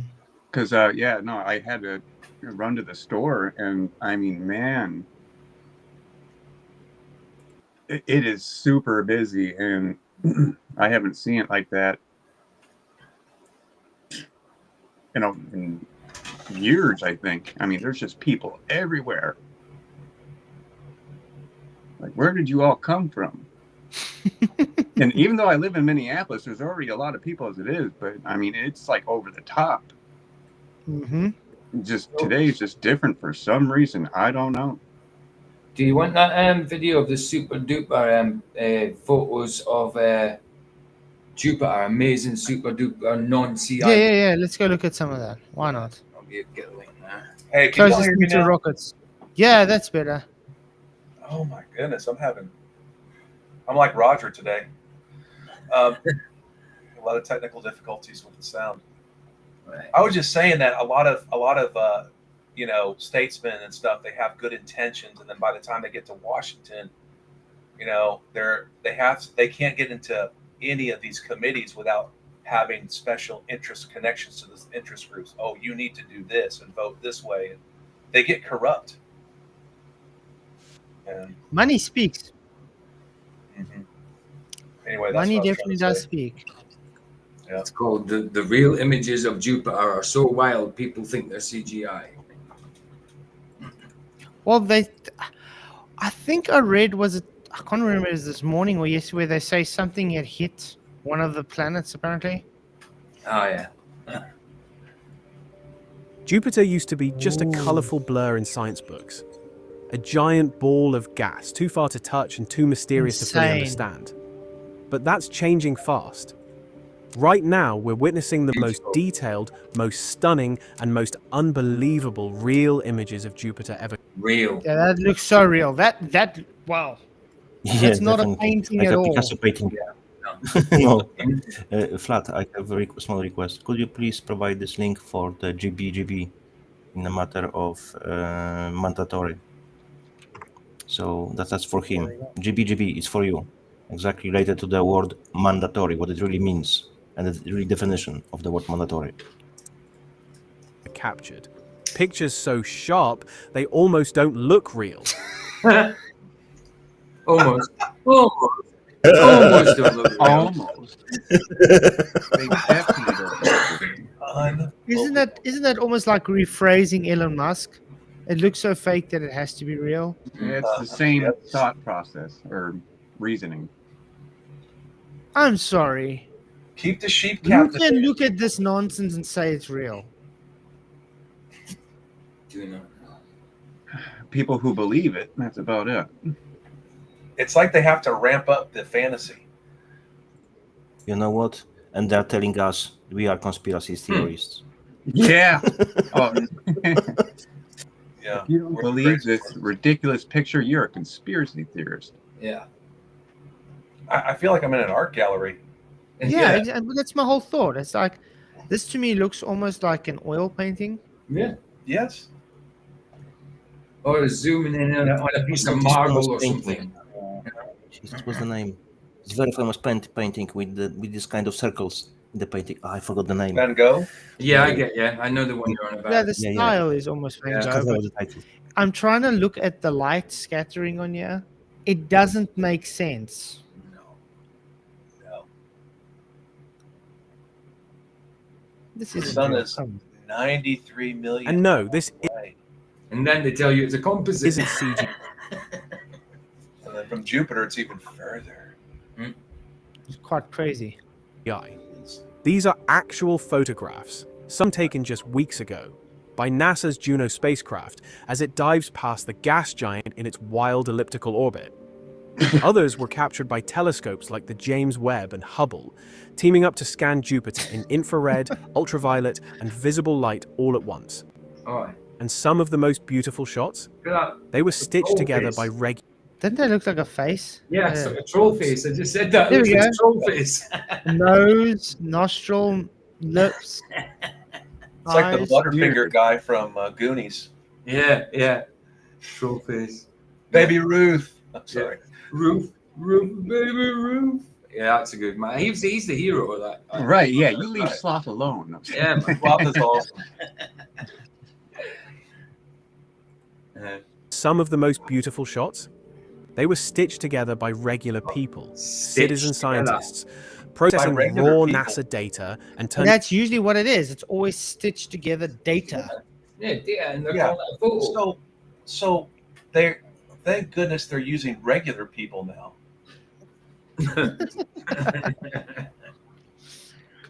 Well, just regular everyday into people. Planetary art. Mm-hmm. But here's the weird part. As we zoom in Wow, closer, this looks so things only real. get more confusing. This looks so real, guys. Jupiter's clouds are doing things we didn't expect. Its famous Great Red Spot is shrinking, and not just slowly. Massive storms are forming and disappearing in days. And deep inside its atmosphere, there are hints that Jupiter may have a hidden core stranger than any planet we've ever studied. This isn't just a bunch of pretty pictures. Sorry, how the hell do you say what the planet's core is if you just see that? They don't even know what Earth's core is in their belief. Mm-hmm. Madness. Good point, Derek. They see True. something circle, and they think it's a ball. It's a planet. How the fuck you can recognize that? You can't from the distance. It's a circle, but it's planet. How you can know it? You can't. Quite crazy. I really think they do this on purpose to sensationalize, get us fantasize. We see this, we're seeing this, we're taking pictures to keep the people in that in the matrix, man. That's the bottom line. Yeah. Well, it's like I used to love my imagination, being taken for trips, like, oh yeah, nebulas and quasars, whatever. But now that I think about it in hindsight, like, man, and with what they're doing now, it's like it's just getting more and more ridiculous. Mm-hmm.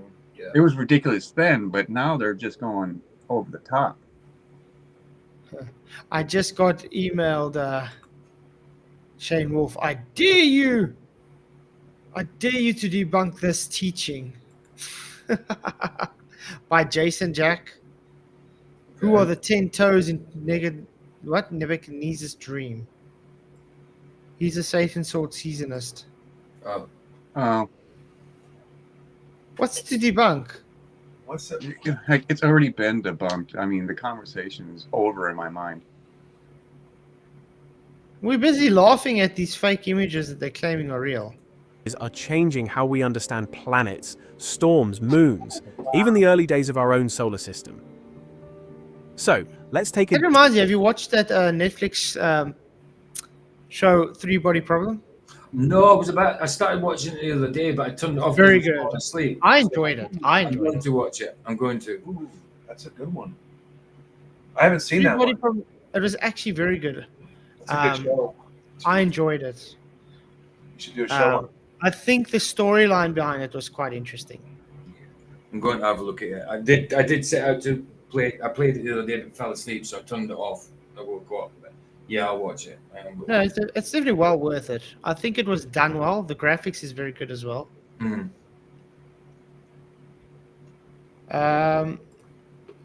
Is The this limit- demonstrating that an equal and opposite reaction requires a downward force? No, this is demonstrating they're making paintings and claiming it to be real. Yeah. Deep dive. Not just into the most jaw-dropping images, but into what they're really telling us about this colossal world. What are we really seeing? And what secrets is Jupiter still keeping behind those swirling clouds? I didn't know it's cloud. Stimorol, flavor the moment. Thank you. Most patients worry about cavity. Damn, there's a lot of adverts these days. That's one thing with YouTube these days. I don't know if you guys realized. It's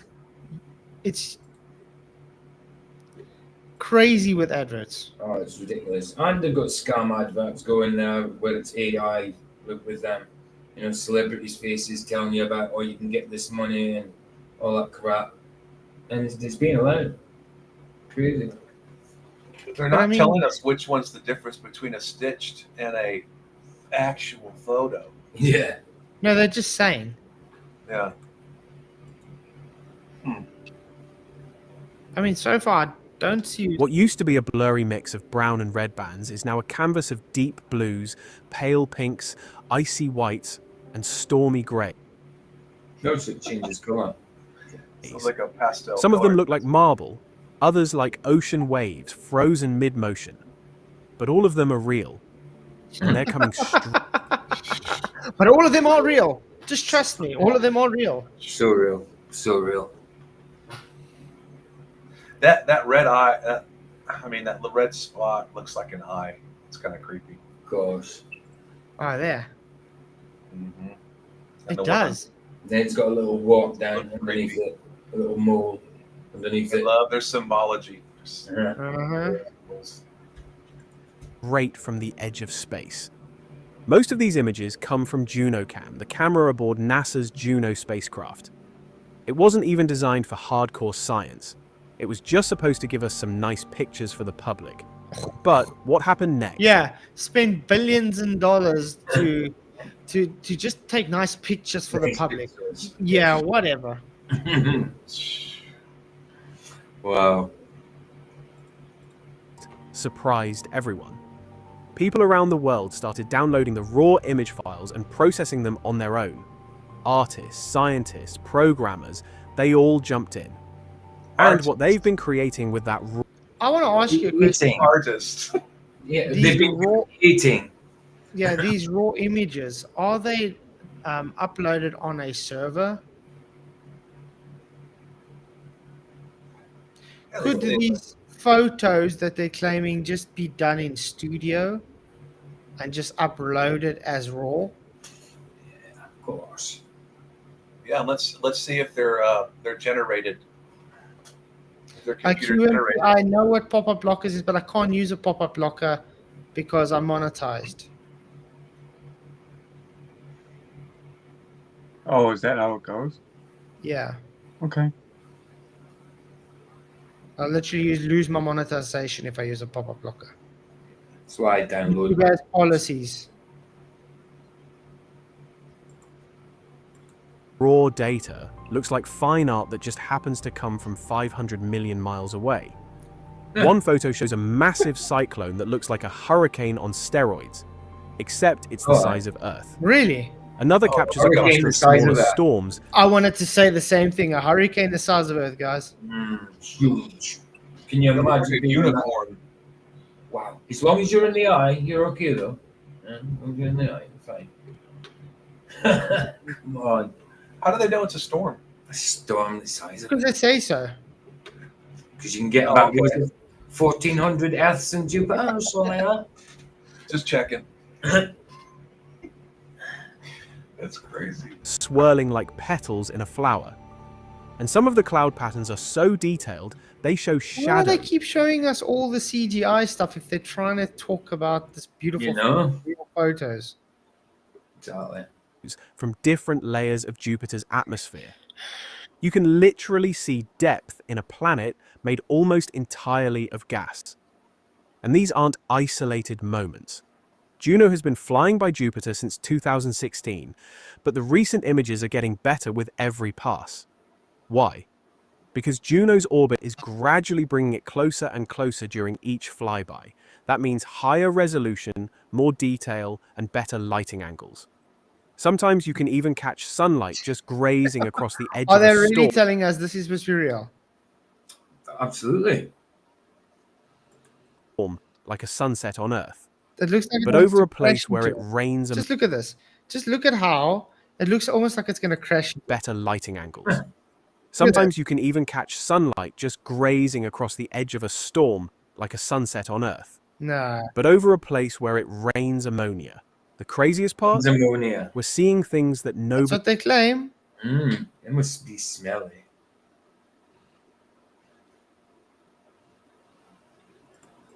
expected. Strange bright spots. Does that look anything of what they just showed us? Nothing. No.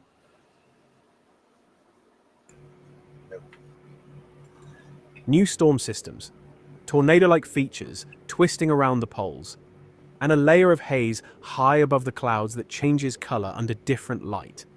This isn't just photography. It's like we're finally seeing the personality of Jupiter. Photography. How can it even be photography? Personality.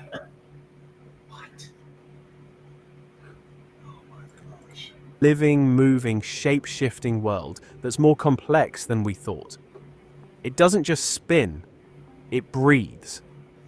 And for the first time, it's not hiding that from us anymore. But as beautiful as the planet looks from above, things get even weirder when Juno starts flying low. The great eye is always watching. It's God of Jupiter. Yeah, there's a reason why the planets are named after Greek pagan gods. Yeah. That's right. Enough to make out every wrinkle in Jupiter's stormy face. This is like an EV. I mean, there's no difference. No difference. See, I mean, that looks way cooler. Yeah. This looks fun.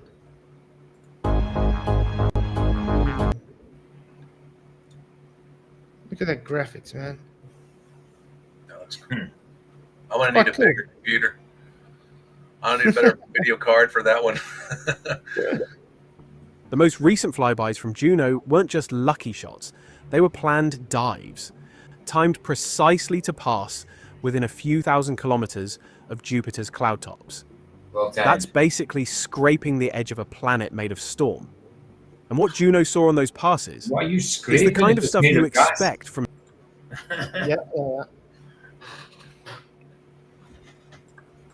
science fiction, not real-life space exploration. Take the Great Red Spot. It's been raging for at least 300 years, maybe longer, but now... How do you know? Yeah.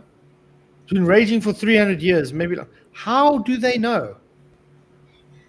He must have witnessed it. He must be over 300 Do years you understand what I'm saying? They always make these claims.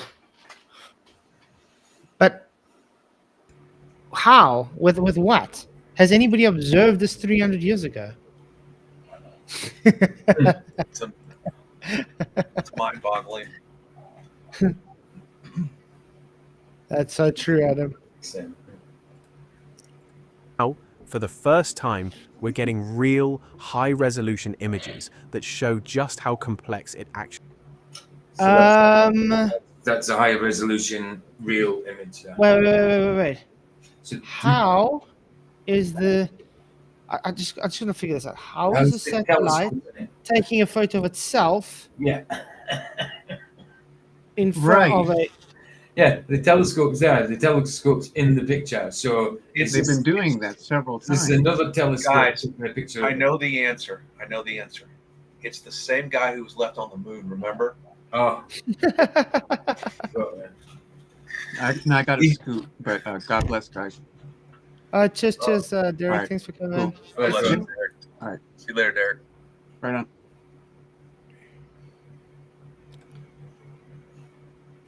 Actually is. The red spot isn't just a storm, it's a layered monster. Think of it like a storm inside a What's a storm, layered monster? spinning within deeper currents, almost like it's anchored below the clouds. Juno's latest images show fine structures, ridges, swirls, even smaller vortices being eaten alive by the larger storm. It's like watching a giant eye blink slowly as smaller clouds get pulled into it and disappear. Even more strange, the red spot is getting smaller. That's not new, but now we can track how fast it's happening. It's shrinking in width, but getting taller vertically, like a storm turning into a skyscraper. That's something we didn't predict. The mechanic. Yeah, I was gonna say Juno is a Roman goddess, by the way. Oh, But I mean, wouldn't that now be observable if they're making these claims? Mm. The mechanics of that behavior are still a mystery. Juno also flew over Jupiter's North Pole, and if you've never seen it, it doesn't look anything like the Jupiter you know. Up there, wow. Could it be fake then? Wow, this whole video is It's madness. It's nothing like the Jupiter. It's nothing like the real images you've seen before. You know what I mean, these real images are different from those real images. storms don't swirl in neat bands. They clump together into massive polygonal arrangements. There are literally 6, 7, sometimes 8 storms, all spinning. This looks like Crash Bandicoot kind of graphics. Yeah. We're starting to get you, pushing you to start the level. Around a central vortex, each one perfectly spaced like petals around a center. Scientists call them circumpolar cyclones, and they stay locked in place like they're frozen in a dance. But they're not frozen. They're raging hurricanes bigger than Texas, spinning for years and still holding formation like some kind of atmospheric ritual. Whoa. What is that? Satellite falling. Look at how makes the satellite falling Spinning around. for years and still holding formation like some kind of atmospheric ritual. How is it falling? Oh man. In a vacuum. Hey No, it's Deborah. not film. Hey Deborah, how's it going? Long time no see. Oh wow. And between these massive formations, deep blue voids, regions that seem calmer but may hide faster, denser flows underneath. No other planet has anything like this. Really? Not even close. Really? During one of the more recent passes, Juno even caught brief glimpses of fast-moving high-altitude jet streams. These jets were invisible to previous spacecraft, but now they're showing up as streaks cutting across cloud bands like scars, evidence that Jupiter's atmosphere is layered in ways we barely understand. Wow. It kind of sounds to me like they're just making stories up as it goes along. Absolutely. That's what I think. Absolutely. If you could, if it was really out there, like they say it is, but and you could see those things, like we just seen it like that. How that massive mess? How could you tell what's going on in that massive mess? What's streaking here and what's streaking there, and what storms where? What a load of crap! It's total nonsense. It is. And here's the twist. Many of the best images weren't even expected. Juno wasn't designed for long-term imaging, and it wasn't expected to survive this many orbits. But it did. And it's still going. With each orbit, Juno... Do you make that? It wasn't expected to live this long, but it's still... It's really good engineering, that. Yeah.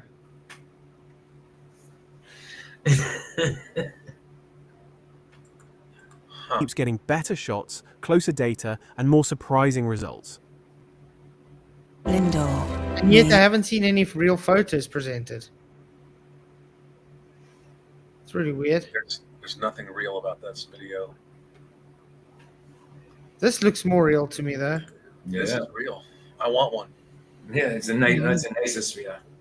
Lindt chocolate. Mmm. My wife's favorite chocolate. Wow, so many ads in this one, isn't there?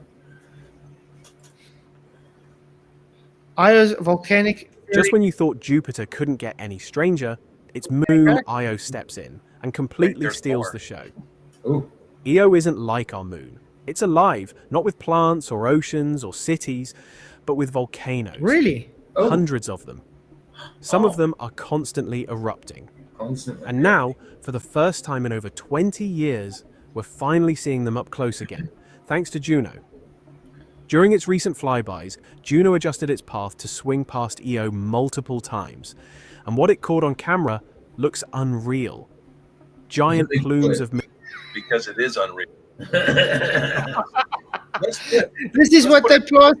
Look, this is what they're placing as volcanic eruptions, guys. Yeah. On Io. Yeah. Look at that creepy eye. That's so weird. Again, another eye there. Yeah. Yeah. 2 nostrils. This is a face, guys. Look. Yeah, another one. It makes literally the nose, the eye. It's like the Oh, Exorcist come on. ring. Who falls for this nonsense? And it's got a little pointed ear to the right of the eye. Yeah, Like a wolf. a big, It's a bit like a wolf. a big lie is fantastic. Mm. Joseph Goebbels said that. material erupting straight How into can anybody space. think this is real? Lava lakes glowing faintly along the surface. Entire regions scarred and blackened by past eruptions. Then show us those photos. Show us those photos. Don't talk about them. Show it. It's like watching a planet-sized fireworks show, but more violent and without a single moment of rest. Okay. In one of the clearest shots, you can actually see a volcanic plume rising above the edge of Io's horizon, backlit by the sun. It looks like a fountain of ash reaching hundreds of kilometers into the sky. Oh. And all of this is happening on a moon only about the size of Earth's moon, but constantly stretched and squeezed by Jupiter's gravity until its insides boil. That's the reason for the chaos. Io orbits so So why close to did they Jupiter. just crash and into Jupiter then? All this stuff is literally just...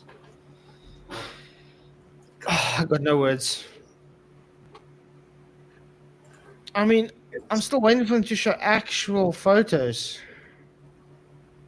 Are they just going to carry on talking about it? And so... They keep showing you the it's tiny. satellite that's taking the photos. Let's do this. Let me see if we can get actual photos for it. How's that? Go for it.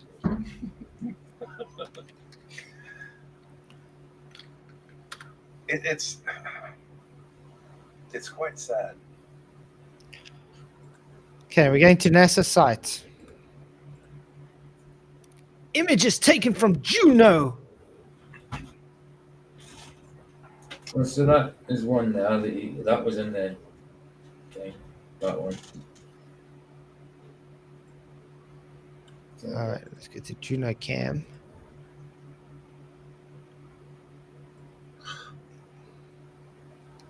Yeah. So the stuff we be showing. Yeah, that looks so real, guys. Oh, it's beautiful.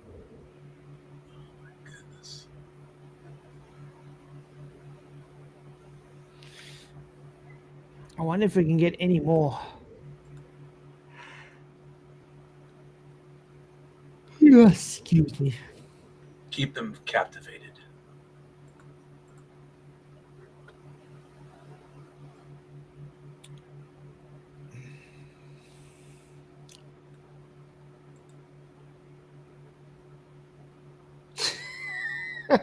Nice.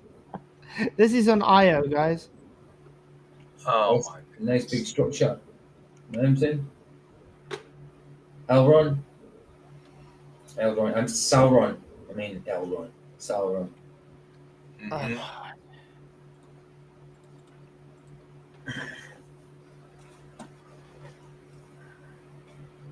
Wow. But I want to point out what it said here. Created using data collected by Junocam Imager. Yeah. This animation is an artist's concept that shows the view of the mountain. Oh my. See what I mean? Well, there you go. Wow, eh? Oh, and they did the shadow so well. Wow. Okay, let's see. Okay, let's how about this one? Yeah, this was his. Hey, what kind of bandwidth would you need to send that kind of photo from that Juno satellite back to Earth?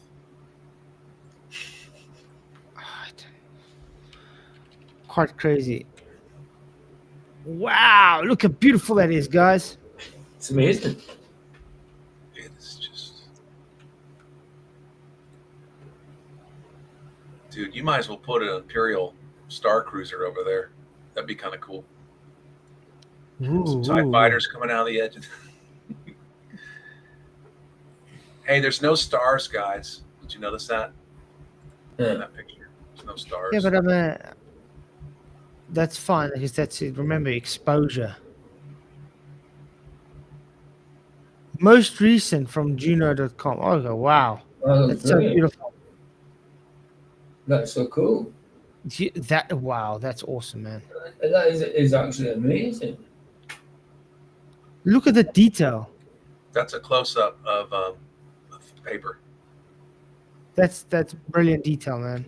I can almost see the movement of the storms and that. Yeah. Oh. Let's see.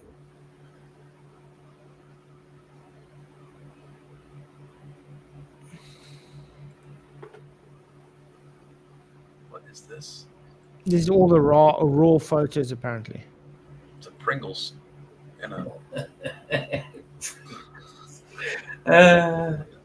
I mean, come on. I mean, why is it segmented like that? I remember when they used that sausage link, that cross section of a sausage link to say it was a meteor Mm-hmm. or something.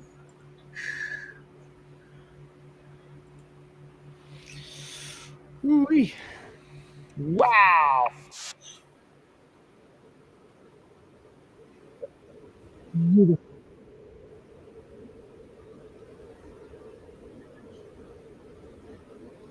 Gorgeous.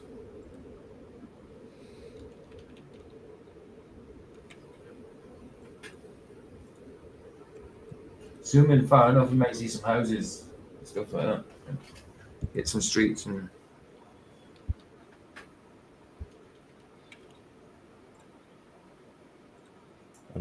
More Picasso crap. No, it's a real photo, man. Can't you Of course tell? it is. I And mean, I am that 90 doesn't years look- old. 90 years old, virgin, non-pregnant. You know, I'm going to give a birth. I mean, definitely doesn't look like a painting. No. It's like when you cut a cabbage in half. Yeah, there are now programs which then can check if there was influence, if it's created by program and so on. So it's easy to figure it out. Yeah, I wouldn't use myself AI, but people do that. So I just think this is all nonsense. Garbage. Oh, Godzilla 37. Thank you for memberships. I didn't see it earlier. Sorry, man. Thank you for gifting 5 memberships. Really appreciate Godzilla. You gotta go. Yeah. I'll see you. Oh. I'll see you tomorrow. Shot. Blessings, PJ. See you later, Enjoy PJ. your. See you tomorrow, man. Blessings. Cheers. Thank you for the memberships, Godzilla. Really appreciate all the support, man. You rock. You're awesome. And LJ for $2, he says, yet we still have only explored 20% of our oceans. That's right. I think it's less than 20, to be honest. Yeah. Thank you very much, LJ. You rock. You are awesome. Much blessings. By the way, don't you think it's odd that they don't want to explore the rest of our oceans, but they want to explore a place that's Space. Narnia? Yeah. Which is also much more expensive to explore, apparently. Why? Right. Just doesn't make business logical sense. I mean, NASA started off as nautical. That's what NASA was. They were doing the oceans. But you know, And then one day they just decided, you know what? We're not going to do oceans anymore. Let's go to space now. But you know, Flat is not about the money. It's about deception and trying to destroy God's creation. If you remove God from the picture, you claim there are aliens, different planets, galaxies, and other shit. That's what convinced people. So if it all happened during the Big Bang, so why we would need have a God? It happened itself. Nothing created everything. From the chaos came order. Well, let me see. I want to get you an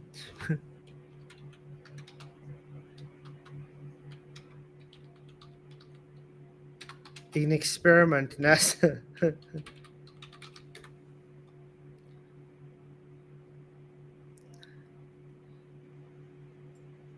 Let's see who can I use to get the best explanation on this dolphin experiment. Did you hear about the NASA dolphin experiment? No. What's it about? Maybe the skull explain it good. Yeah, they spent $20 million? They gave the dolphin LSD, and they had a woman jerking it off every day to try teach it to talk. Yeah, that's NASA for you. National Aeronautics and Space Administration are taking the next steps towards interspecies communication. That's why here on St. Thomas in the U.S. Virgin Islands, we have a team of researchers working around the clock to attempt to communicate with dolphins. Let's check in on them. Oh, for the love of all that is holy, what are you doing to that fish? I think that explains it. That's NASA, guys. Literally documented and everything. Anyway. He's a mammal. Let's do somebody else's. So yeah, we're going to talk about that. I'm King Trout. Buckle up, kiddos. This one gets weird. Our story begins with an American research scientist by the name of John C. Lilly. Lilly was a neuroscientist who during the 40s and 50s conducted research on the structure of the human brain and human consciousness. Research which eventually led to him developing the first isolation tank. His fascination with the human brain expanded into a fascination with cetacean brains, cetacean being a family of sea-dwelling mammals, like dolphins, whales, and porpoises. Yeah. You know, the kinds of sea-dwelling Quite telling. mammals that fifth graders and people who are no fun at parties like to inform you aren't fish. His fascination stemmed from the fact that these mammals have brains which are in most cases larger than human brains and appear to be as complex, if not more complex, than the human brain. And based on the observations that these cetaceans have such large and complex brains, Lilly made it his goal to develop communication between humans and cetaceans. He founded what he called the Cetacean Nation. Cute. In an effort to, first, develop communication between human beings and cetaceans, and then, second, allow these cetaceans to openly communicate politically as a nation with the rest of the world. His logic being that such complex creatures should also have access to human rights. Something like that, yeah. Well, it's quite a... Yeah, I think it was this side. NASA and the Navy, Lilly had noticed that the dolphins he was working with would breach the surface of the water and attempt to mimic the sounds of human speech.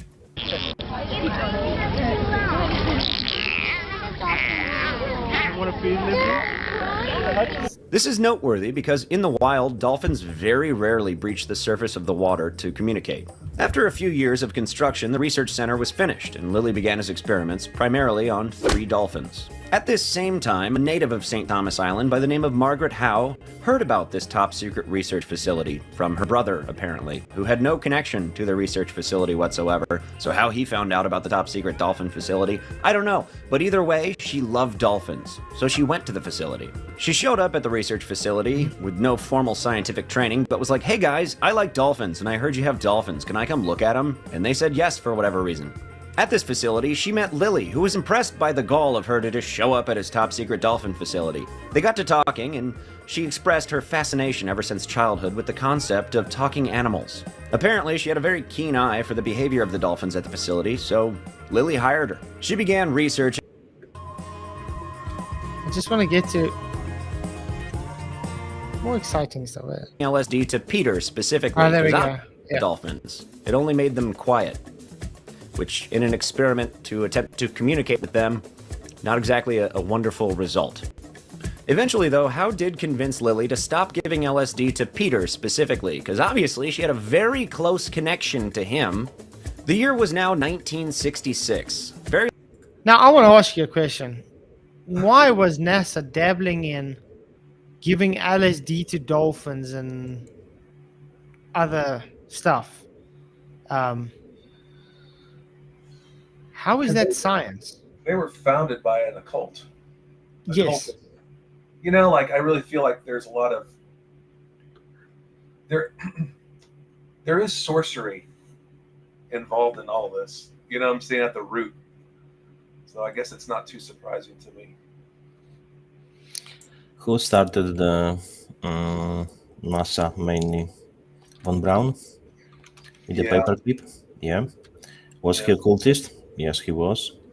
Was he involved in a soul society? Yes, he was. So here you go. You're correct. Occult. Well, the roots are, you know, mind control. LSD was used for all kinds of things. Mainly at the beginning, they were using that for expanding performance of the soldiers.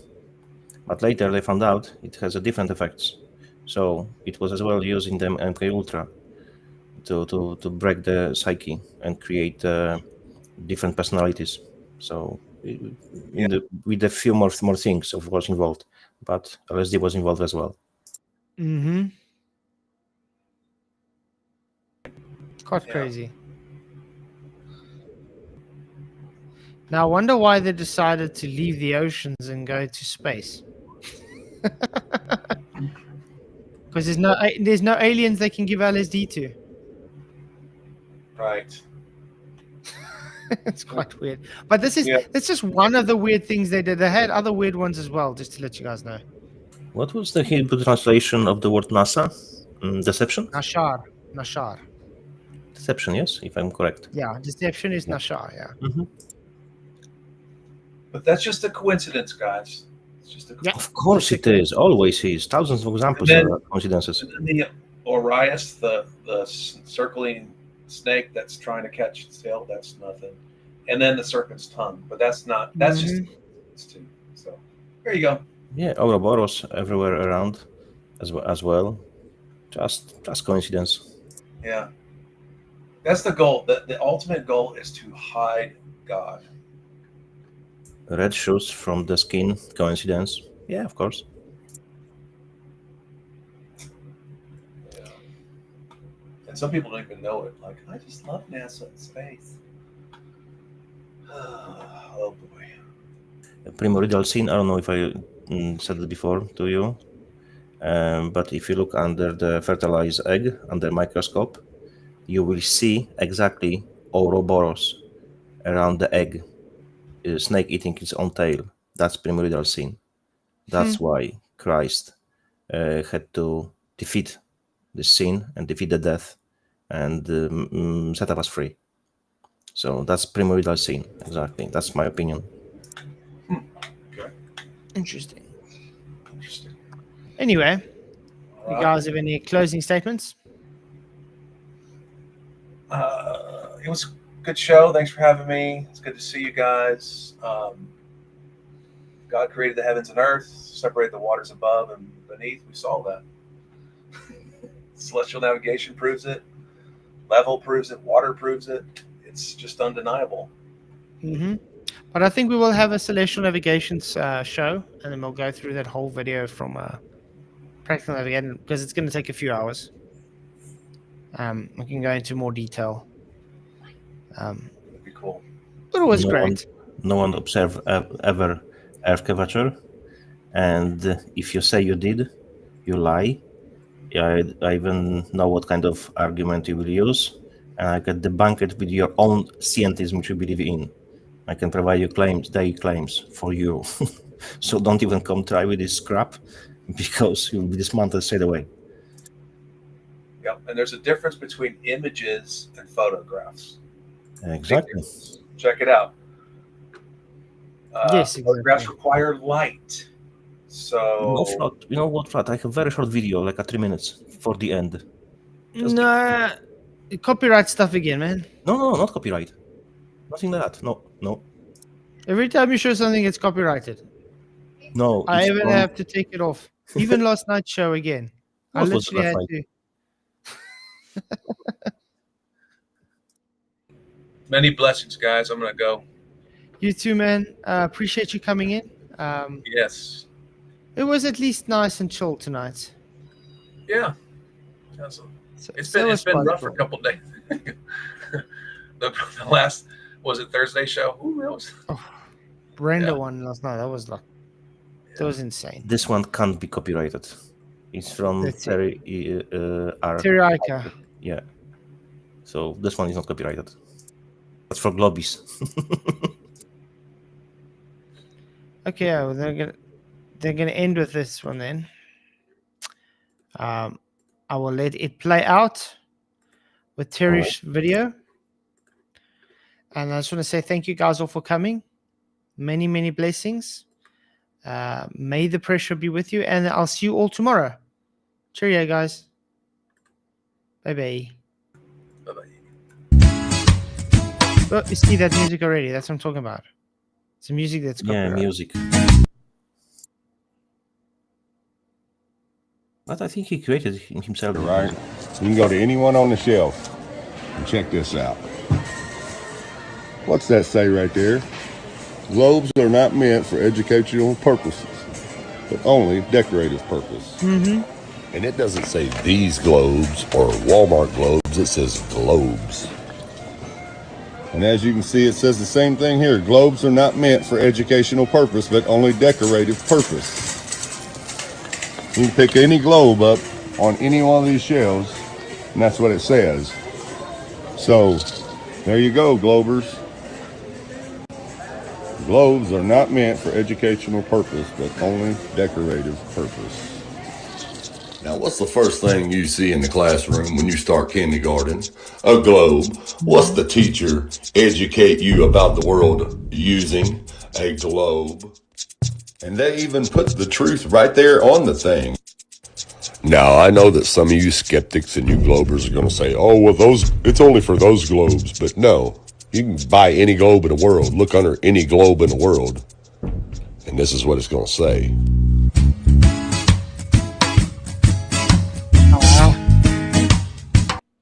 Music again. Sorry about that.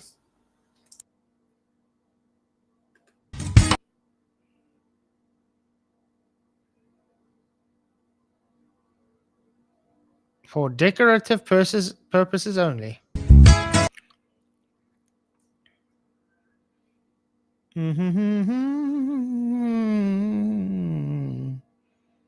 But the globers are using it as evidence, as a proof. Brown globes. It doesn't say black globes. It doesn't say red globes. It doesn't say blue globes, yellow globes. It doesn't say Walmart globes. It's just all the globes. Well, we get the point there. There's D-Mobile. I haven't seen him in a while.